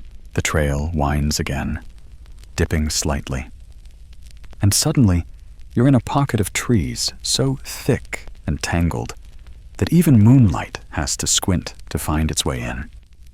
It's quiet here, quiet in the deep, padded way that forests get when they've been undisturbed for too long. Your footsteps feel like intrusions. Even your breath seems louder than usual. But you keep walking, because tonight we touch on something rarely spoken out loud, even in the cultures that practiced it. What if someone wasn't seated at all? Not because of disrespect, not because they were unimportant, but because sometimes the decision not to seat a body said just as much as the choice to do so. Burial posture was a language, and like any language, it had its exceptions. There were those who were buried lying down, those who were not buried at all, and those whose burials were deliberately erased. You step lightly through the trees and think about the moments that led to these decisions. In most Polynesian societies, seating a chief upright was a mark of spiritual elevation, continued guidance, ongoing presence. But some individuals, even powerful ones, were instead buried lying flat. Why? Mainstream. Fact. Anthropologists working in the Marquesas and parts of Tonga have documented graves of high-status individuals placed supine, on their backs, arms crossed or folded. These weren't mistakes or acts of dishonor. They were chosen. Sometimes it was due to different spiritual beliefs within the same island. Sometimes it was tied to specific mana, a sacred force that, when too powerful or unstable, required a more protective posture, because seated burials weren't always safe. That's your fringe tidbit for tonight. In certain places, it was believed that some chiefs' spirits were too potent, too hot, too unpredictable to be seated upright.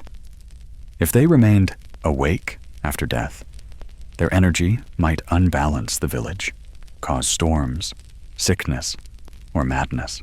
So instead, they were laid down, bound, buried deeply, not to silence them, but to contain them.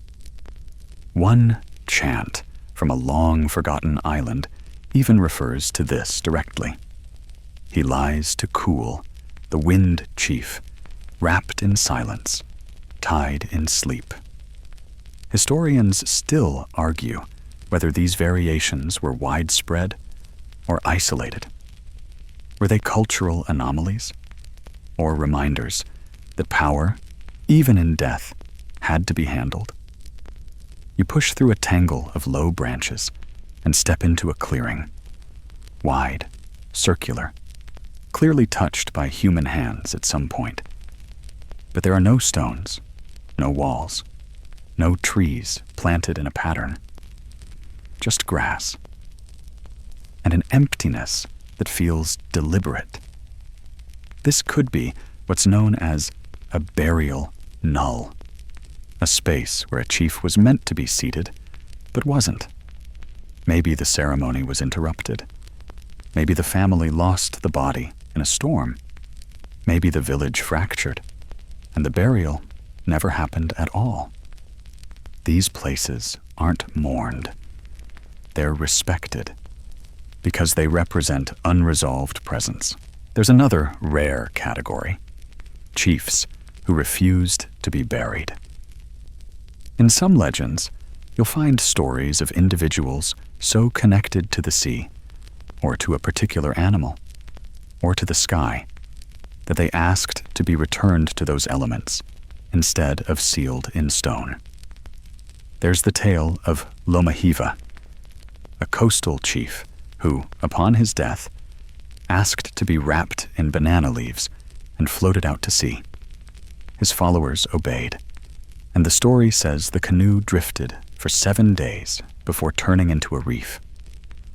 You pause now by a low ridge, watching the stars flicker on the surface of a dark pool below.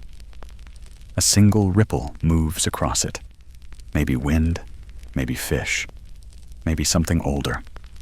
You think of all the seated chiefs who weren't, and what their absences might teach us.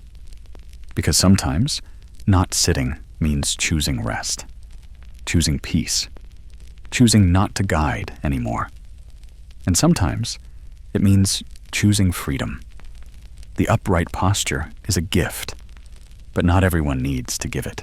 You walk quietly now, past a crumbling tree stump, past a line of stones that might once have been a path, past a memory you don't recognize but still somehow feel. And you think of your own life, how some responsibilities linger even after you've left the room, how some roles never end. Maybe being seated forever is beautiful, but maybe being allowed to lie down, to be done, to truly rest, is just as sacred. The path straightens now, stretching out like an exhale, no longer twisting or climbing. It's open here, broad enough to walk without ducking or stepping sideways. You move easily, feet finding the rhythm again, your mind floating in the space that comes when the stories start to settle and sink deeper. This is where things shift, from tradition into legacy. Tonight, you explore what happens after the burial, after the chants fade, after the mourners leave, after the cave or tree or platform is sealed. Because the seated chief wasn't just left alone to gather moss. His influence didn't end with silence. It continued in decisions, in customs, and yes, in politics. Seated burials weren't just spiritual acts. They were strategic statements, where someone was buried and how shaped the future of families, tribes, and entire islands. You stop now near a fork in the path. One branch curves toward a hill. The other drops into a ravine. Both are worn. Both are real. But someone had to choose one first. And that's exactly what the living did. Again and again, using the memory of seated ancestors to guide them. Mainstream. Fact. In societies like Hawaii, Tonga, and Rapa Nui, the burial site of a high-ranking chief often became a political landmark. It defined clan territory. It influenced where future leaders could be buried. And it sometimes served as proof of inherited right. You wanted to claim leadership? Prove your line led back to the chief sitting in that cave. And here's where it gets juicy. Some burials were moved. Yep, that's your fringe detail tonight. There are recorded accounts, sometimes confirmed by archaeological patterns, sometimes whispered in oral histories, of chiefs' bones being secretly relocated to shift the balance of power. A rival family might steal the seated remains to claim their own ancestors buried him. A group might fabricate a new burial entirely, building a fake platform over empty ground and pointing at it like, "See? He's one of ours." Historians still argue which of these cases are fact and which are retroactive storytelling. But even the possibility tells you something vital. A seated burial wasn't the end of a story. It was a chess piece. You walk now beside a long stretch of flat rock, like the backbone of the island exposed. On its surface, you see old carvings, some faded, others sharp. Not writing, exactly. More like symbols of lineage. Canoes, waves, spirals, birds. These weren't graffiti. They were maps of belonging. Because that's what the seated dead offered. A way to say, we come from here. We matter here. We stay here. Sometimes families would return to the burial site, not to mourn, but to negotiate. Disputes over land, inheritance, marriage alliances, they might be resolved by invoking the seated ancestor. What would he say? They'd ask. And sometimes they'd sit beside the bones and wait for a dream, a sign, or a shift in wind to answer. Imagine that. A political debate settled not with shouting, but by sitting still and listening to a cave. Some families took this further. They built shrines around the burial site. Not temples, exactly.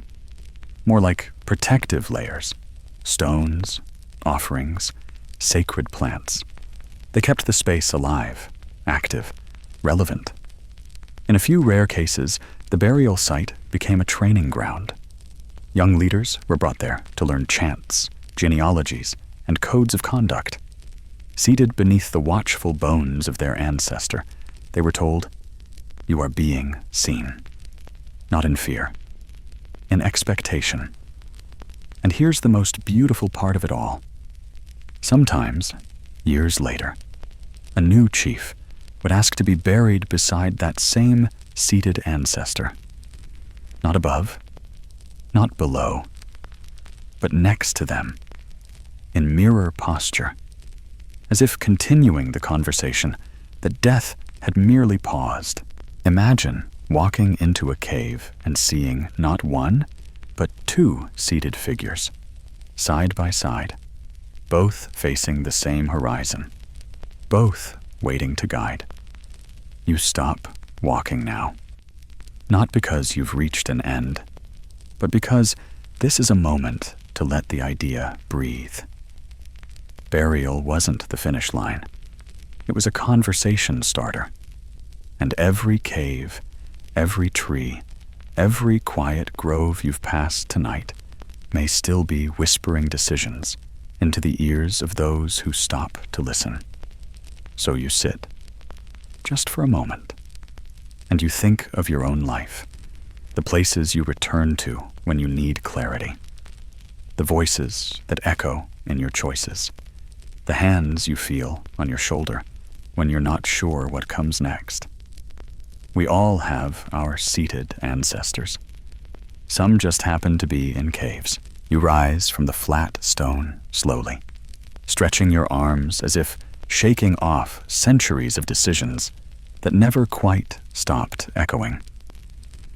The night is thicker now, heavy with dew, but the air is warmer somehow, as though the ground itself is exhaling.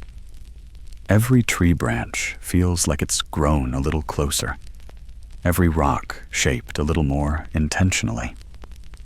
You continue walking, your mind still spinning from the idea that seated burials didn't freeze power. They extended it. But now we move from the political into something even more intimate.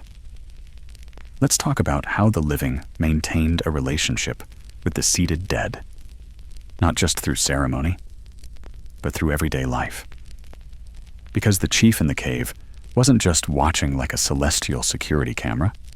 He was being spoken to, fed, consulted. He was part of the family. In many parts of Polynesia, especially the Tuamotu archipelago and remote areas of Samoa, it was common for families to visit burial sites on regular intervals, not just anniversaries, not just during crisis, but on ordinary days. A particularly good fishing trip? Go tell the chief. A child's first words? Go let the ancestor know. A new marriage? A house completed? A dog that won't stop barking? Yep. Into the cave you go. Mainstream fact. These visits were often accompanied by small offerings, a bowl of poi, a woven bracelet, a carved pendant, a lock of a baby's hair. It wasn't about appeasement. It was about acknowledgement, a reminder that the relationship hadn't ended with death. Here's your fringe gem. In some families, the cave was treated like a second home. Seriously, children were taught to refer to the seated ancestor by name and title. Not the chief, but Papa Moyata, or our Watcher of the South Wind. And when passing nearby, it was customary to call out a greeting, just like you would for a relative napping on the porch. I'm passing through, old man. Don't be startled. Some even left daily items in the cave, a cracked paddle from a successful voyage, a broken cooking pot that had served 3 generations. These weren't trash. They were story markers, reminders of how the family had carried on. You pause now beneath a broad-leafed tree whose roots grip a black boulder, like they're guarding something underneath. You look down and notice a folded piece of cloth nestled against the base. Could have been dropped by wind, could have been placed. You don't touch it, because maybe this was someone else's hello. Historians still debate how long these practices lasted. Some say generations. Others believe the attention faded within a few years of burial, especially if the next generation moved or fractured. But in oral traditions, the connection persists far longer. It's not about exact years. It's about recognition. You follow a faint path now toward what looks like another stone platform, low and mossy. And as you get closer, you notice something unexpected. Fresh flowers. Not many, just 2 or 3, laid carefully on the edge of the stone. That means someone else came here. Maybe recently. Maybe even tonight.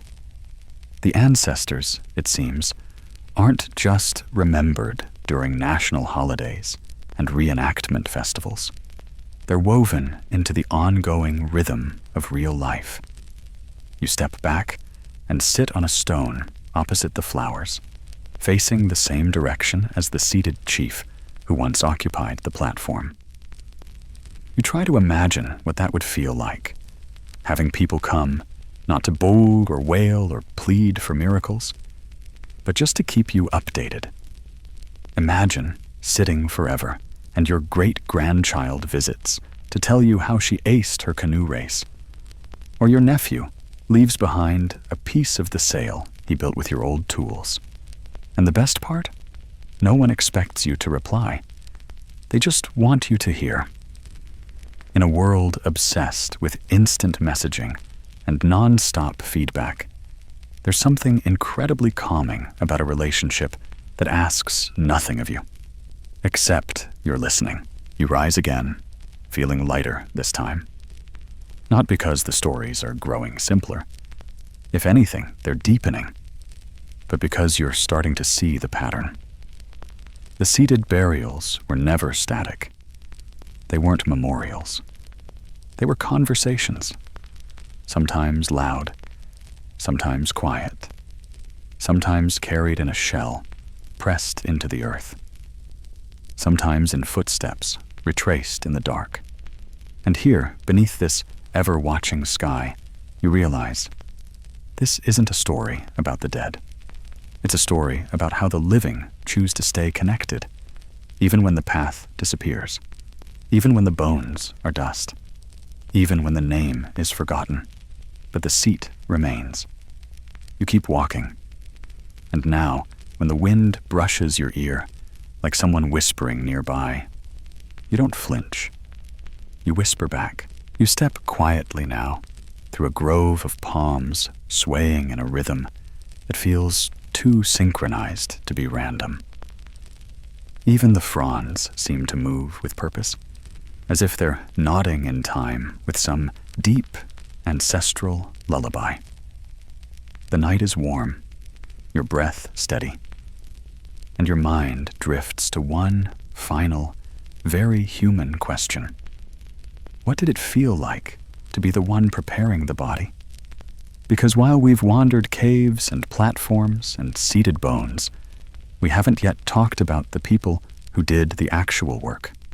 The hands that wrapped the body, the voices that sang during the final sitting, the hearts that said goodbye before anyone else. This section is for them, the caregivers, the preparers, the last people to see the chief's face. In many Polynesian cultures, death wasn't handled by just anyone. It was the sacred responsibility of a specific group, often relatives, but also spiritual specialists, known by many names: Taula Atua, Tohunga, Kahuna. These weren't just medicine men. They were bridges. People trained in the delicate art of closing one life and opening another. Mainstream. Fact. On islands like Rarotonga and Tahiti, death rites included several phases. The body was first washed with scented water, often infused with citrus leaves or ginger. Then came anointing with fragrant oils, sometimes coconut, sometimes sandalwood, or even shark liver. This wasn't about masking odor. It was about preparation, making the body clean for the gods. Then came the positioning. The act of seating a body required more than strength. It required precision. Legs were folded carefully, often tied with shard bark or braided cord to maintain posture. The arms were draped just so, hands placed in traditional poses, sometimes resting on the knees, sometimes folded in the lap, depending on status or spiritual role. And here's your fringe detail. Some preparers would whisper instructions to the body while working, not out of superstition, but as a way of honoring the transition. They might say, "Stay strong," or "Your seat is ready," or simply, "We're with you." It's said that the body would sometimes ease into posture when spoken to gently. You walk now through a narrow pass where the path split and rejoins like braided rope. There's a small platform here, half stone, half packed earth. And while no body sits on it now, you can tell it was used. Maybe for preparation, maybe for farewells.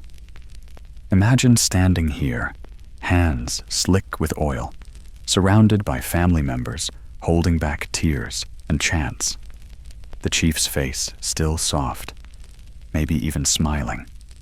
The scent of burning coconut husk rising behind you, the sea far below, and the air filled with silence that's not empty, but waiting. Historians still debate how involved the wider community was. Some say only a chosen few touched the body. Others claim that final preparation was a communal act, a way of transferring love and duty, one palm at a time. And there's one more secret here. In some traditions, the final person to seat the chief wasn't allowed to look him in the eyes once the posture was complete. Why? Because at that moment, the chief was no longer the dead. He had become the watcher, and being seen by him in that form, it meant you, too, had been marked. You step away from the platform now, eyes adjusting to the dark, feeling a strange mix of reverence and tenderness. Because as strange as it sounds, preparing the dead wasn't grim.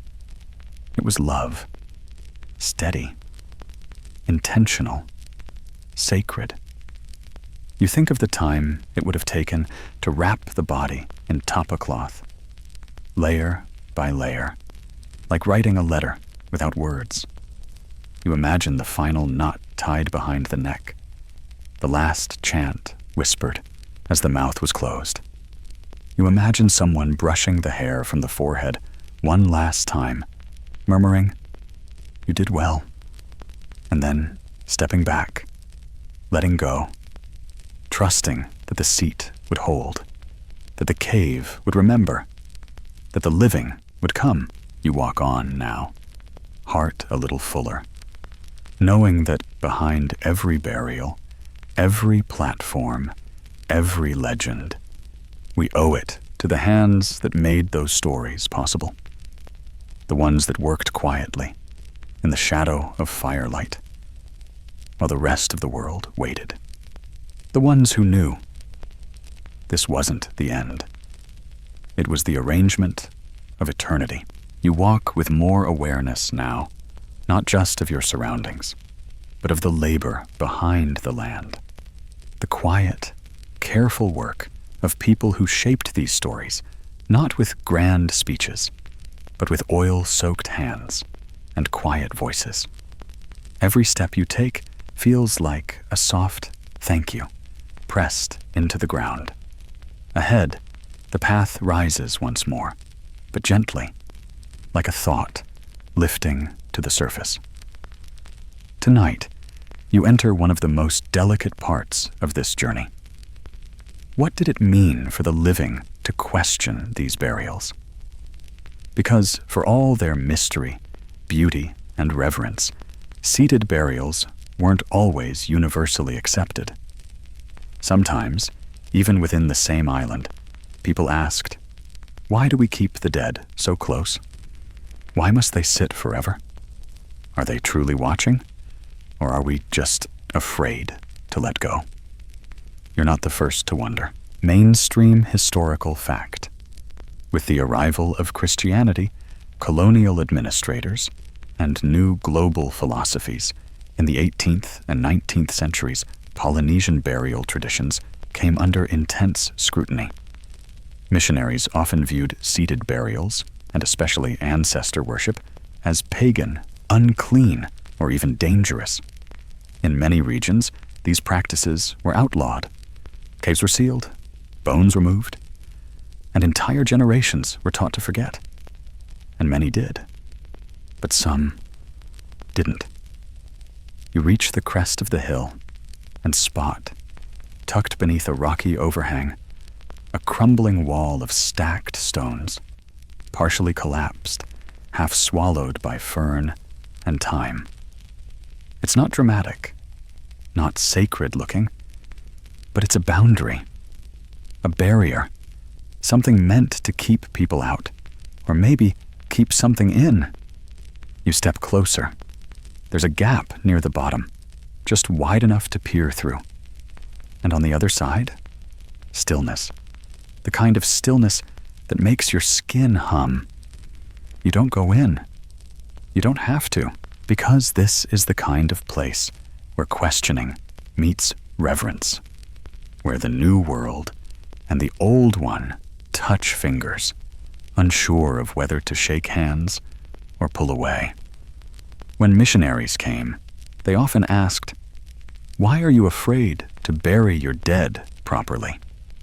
To which the elders replied, "Why are you so eager to put them out of sight?" Here's your fringe detail. On one island, when outside forces demanded all seated burials be dismantled, the people created false caves.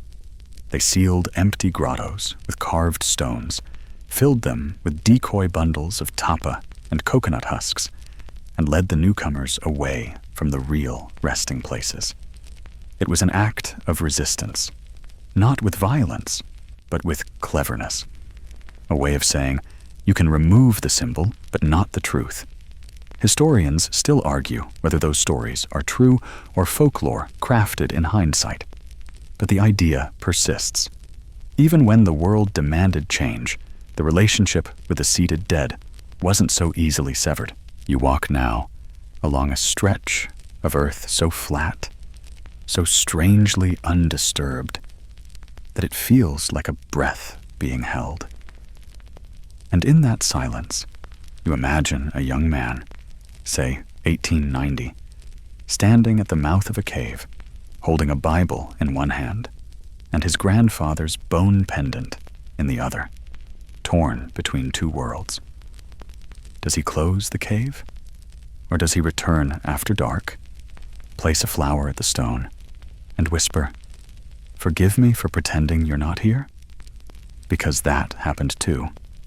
People adapted. They shifted. Some chose new faiths. Others blended the old and new. Some stopped visiting burial caves, but kept them swept clean. Some stopped chanting aloud, but sang under their breath. Nothing was erased cleanly. And maybe that's the point. You reach a flat patch of grass where a few stones form a circle, deliberate, precise. And yet there's no seated figure here, no legend tied to this spot. But someone made it, maybe as a shrine, maybe as a promise, maybe as an apology. You sit beside it and think of the people who asked questions when no one wanted to hear them. The ones who said, "Why do we keep our dead seated?" And the ones who whispered, "Because if we didn't, we might forget how to stand upright ourselves." You don't need answers right now. You just need to know that asking was part of the process. Because honoring tradition doesn't mean not questioning. It means questioning with care and walking on with whatever pieces still feel true in your hands. The night is so quiet now that even the trees seem to be holding their breath.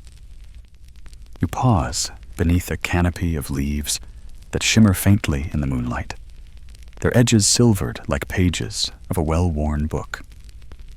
There's a hush here that isn't emptiness. It's anticipation. The island is waiting. Because tonight, you explore something subtle, tender, and profound. What if the seat was never finished? All this time, we've been visiting burials completed, stories with a final chapter. But not every chief made it to the stone. Not every plan unfolded. Not every death came with enough time, or peace, or resources to follow through. And those incomplete burials, they hold their own weight, their own legacy. You reach a low outcrop of stone that's clearly been shaped, but only halfway. A ledge started, maybe, but not leveled. A rough shelf carved into the rock, now covered in vines. You run your fingers along the surface and find grooves, straight, deliberate, but interrupted. Someone began something here. Someone didn't finish. Mainstream fact. Across Polynesia, archaeologists have found half-constructed burial sites, stone seats begun but never completed, shallow platforms without walls, caves with prepared offerings, but no remains. Oral histories suggest several reasons: sudden war, natural disaster, or a chief dying in exile. Without time or ritual security, the burial plans were halted. In some cases, the body was buried elsewhere, quickly, secretly. In others, it was cremated, or even hidden until it could be moved. But the seat? It remained behind. A memory of an intention. And here's your fringe detail. In at least one tradition, it was believed that if a seat was built but never filled, it could never be used again. It became mute stone, spiritually silenced. And yet, these mute seats were still visited, not with reverence, but with curiosity. They became cautionary symbols of ambition cut short, or plans disrupted by fate. Historians still argue whether these sites reflect abandoned burials or just test constructions. But the oral tales say otherwise. They speak of chiefs who were too young to lead, too old to travel, or too politically dangerous to be honored. They were mourned in secret, their seats left empty in view of the rising sun. You stand again and look around. No cave nearby, no grand landscape, just this stone, this ledge, and the hush of things that might have been. It makes you think. What happens when we prepare for legacy, and it never arrives? What happens to a seat that waits forever? You walk on, the path narrowing again, as if the land is folding in around you, protectively. This is where the incomplete stories gather. Not in shame, not even in grief, but in humility. Because not every chief was meant to be remembered in stone. Some were remembered in silence. Some were never named aloud again. In the village of a certain small island, so small it barely registers on maps, there's a local rule passed down through generations. Don't sit on the fourth stone. Why? Because it was a burial seat, carved in haste, never used, and now carries unfulfilled intent. Children are told it hums if you press your ear to it. Adults just nod and step around it. You walk now into a patch of scrub where the trail blurs. It's easy to imagine this as the kind of place where a burial might have been planned and then unmade. Not from carelessness, but from change. And that, more than anything, reflects the human truth behind these traditions. Because for every polished, finished cave with folded arms and honored bones, there's a plan that fell apart, a storm that arrived too soon, a conflict that scattered the family, a decision left undecided. And here's the beauty in that.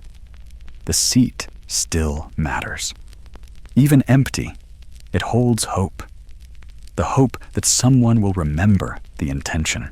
The hope that meaning still lingers. The hope that a story, unfinished, still echoes. You pause and rest beside a leaning tree, its roots draped over half-buried stones, like fingers holding something dear. You think of all the things you've started and not finished.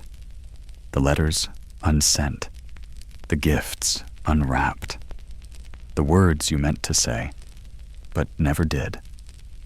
And maybe, just maybe, those too are sacred, not as failures, but as seats still waiting. The landscape begins to shift again, slowly, subtly, like a memory reorganizing itself. The trees thin out, replaced by wide swaths of soft grass that ripple under the night breeze like a sleeping ocean. The path isn't obvious anymore, but you keep moving forward. Your steps are slower now, thoughtful. You're not just following a trail. You're tracing the outline of something larger. Because in this stretch of the journey, you explore one final layer of seated burials, the one not carved into stone, but sung into memory. Let's talk about the stories, the legends, the way the seated dead weren't just kept in caves. They were woven into songs, chants, lullabies, and whispered advice passed down for generations. Because the true grave marker, it wasn't stone, it was story. Mainstream fact: Polynesian societies maintained deep oral traditions that preserved genealogies, exploits, and even the exact locations of ancestral burials through spoken word. A chief might be referenced in a canoe chant, a navigation song, or a wedding prayer, not as a distant ghost, but as a still-seated presence, guiding the moment. These stories weren't just nice folklore. They were maps, literal and emotional. You wanted to find your way to the old burial cave? Ask an elder to sing the right verse. You needed strength before paddling into a storm? Chant the name of the chief who once calmed the waves with a stare. And here's your fringe gem. On some islands, the rhythm of the chant mimicked the posture of the seated ancestor. Slow syllables for the folded legs, a rise in pitch for the lifted spine, a pause just long enough to feel a breath for the open, listening eyes. The song was the body. Historians still debate whether these melodic structures were intentionally symbolic or just evolved that way. But islanders will tell you plainly, we sing him the way he sat. You crest a hill now and look out over a long slope dotted with boulders and broken coral. There's no village here, no markers. But if someone began to sing the right chant, they could name each stone. That one, Panuiki's shoulder. That one, his right knee. That curve there, that was where his voice rested. Some burial legends became lessons. A chief seated at the mouth of a lava tube who cursed those who overharvested coconuts. A priestess buried upright near a tide pool who controlled which fish were allowed to enter the bay. A warrior king seated high in a wind cave who punished liars with nosebleeds during important negotiations. Children grew up with these stories, not just as bedtime tales, but as behavioral anchors. You remember the cursed tree from a few sections ago? Same idea. The seated dead were more than relics. They were rules, living memory, and not always gentle. But here's where it turns soft again. Some families created private lullabies, songs only sung within that bloodline, usually at night, usually during storms. These weren't grand ballads. They were intimate promises. Simple lines like, "Sit for me, grandfather, when the rain grows loud. Sit still, so I know the wind is not alone. I will listen. You will see." You walk through grass up to your knees now, head tilted slightly, as if waiting to catch the end of one of those lullabies. The silence here is a little warmer than usual. You wouldn't be surprised if a note, just one, slipped past your ear. And maybe that's all it takes to keep someone seated forever. A single note, a name spoken on the right night, a child repeating what their grandmother once whispered while dabbing coconut oil on their temples. He's watching, but only if you remember how he sat. And maybe you don't need to visit a cave. Maybe you just need to speak the story out loud. You find a rock and sit down, not dramatically, not with ceremony, just simply, like a person finding rest. And in the quiet, you think about what your own posture says to the world. Do you fold your arms when uncertain? Lean forward when excited? Hold still when people need strength? Because the way we sit tells a story. And the ones who sat forever, they were teaching us how to stay upright when things fall apart. So you breathe.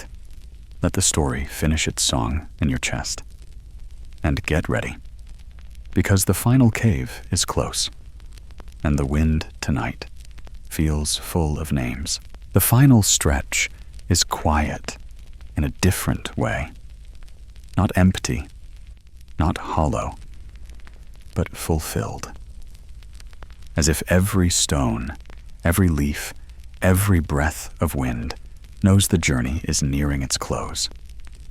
You walk more slowly now, not out of fatigue, but because ending deserve soft steps.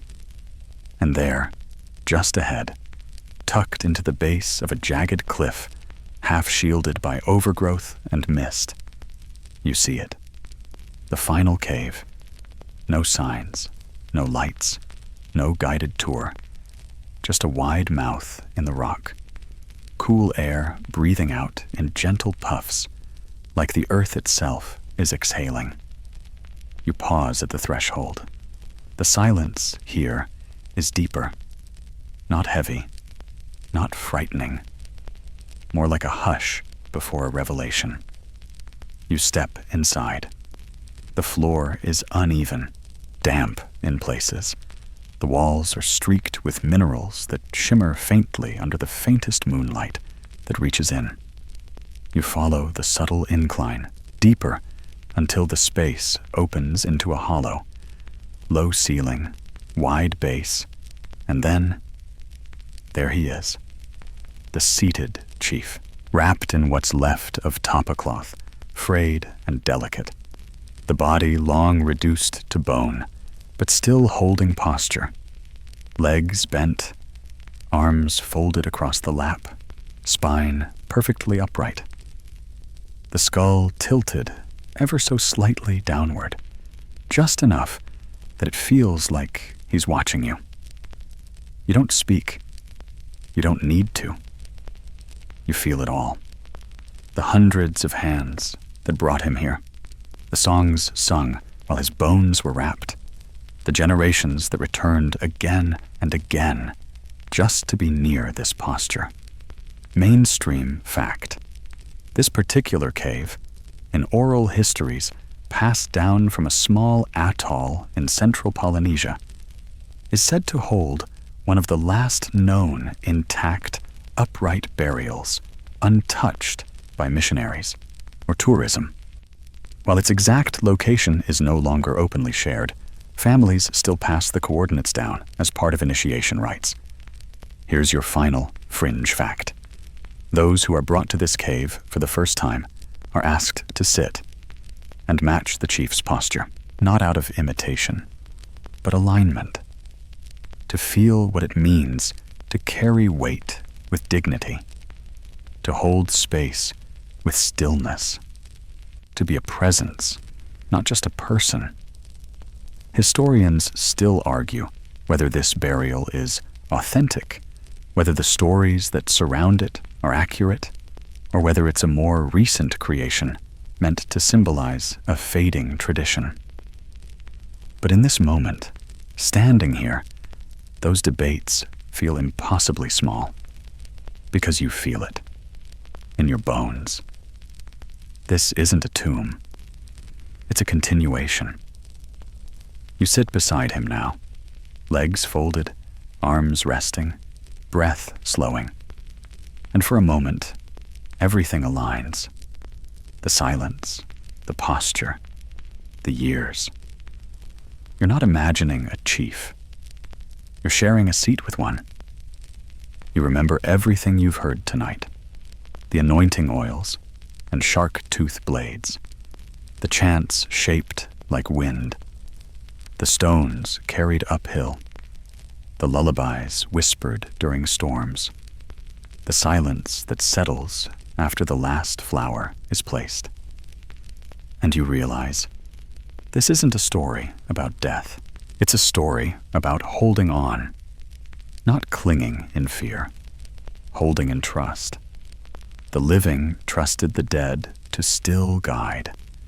The dead trusted the living to still listen. And somewhere between those two, a seat was carved. You close your eyes now, letting the cool air wash over your skin, soft and earthy. You could stay here a while longer, hours, maybe forever. But instead, you rise. And as you walk back toward the entrance of the cave, you turn for one last look. The chief hasn't moved, but somehow his posture feels lighter, as if your visit has settled something, as if your listening mattered, as if you too now carry a small part of his story. You step back into the night, and the island welcomes you like an old friend. The trail fades behind you, swallowed by trees and time. You don't need to look back. You know the cave is still there, still watching, still listening. You feel different now, not in a loud way, not like fireworks or epiphanies, but like a tide has shifted somewhere deep inside your chest.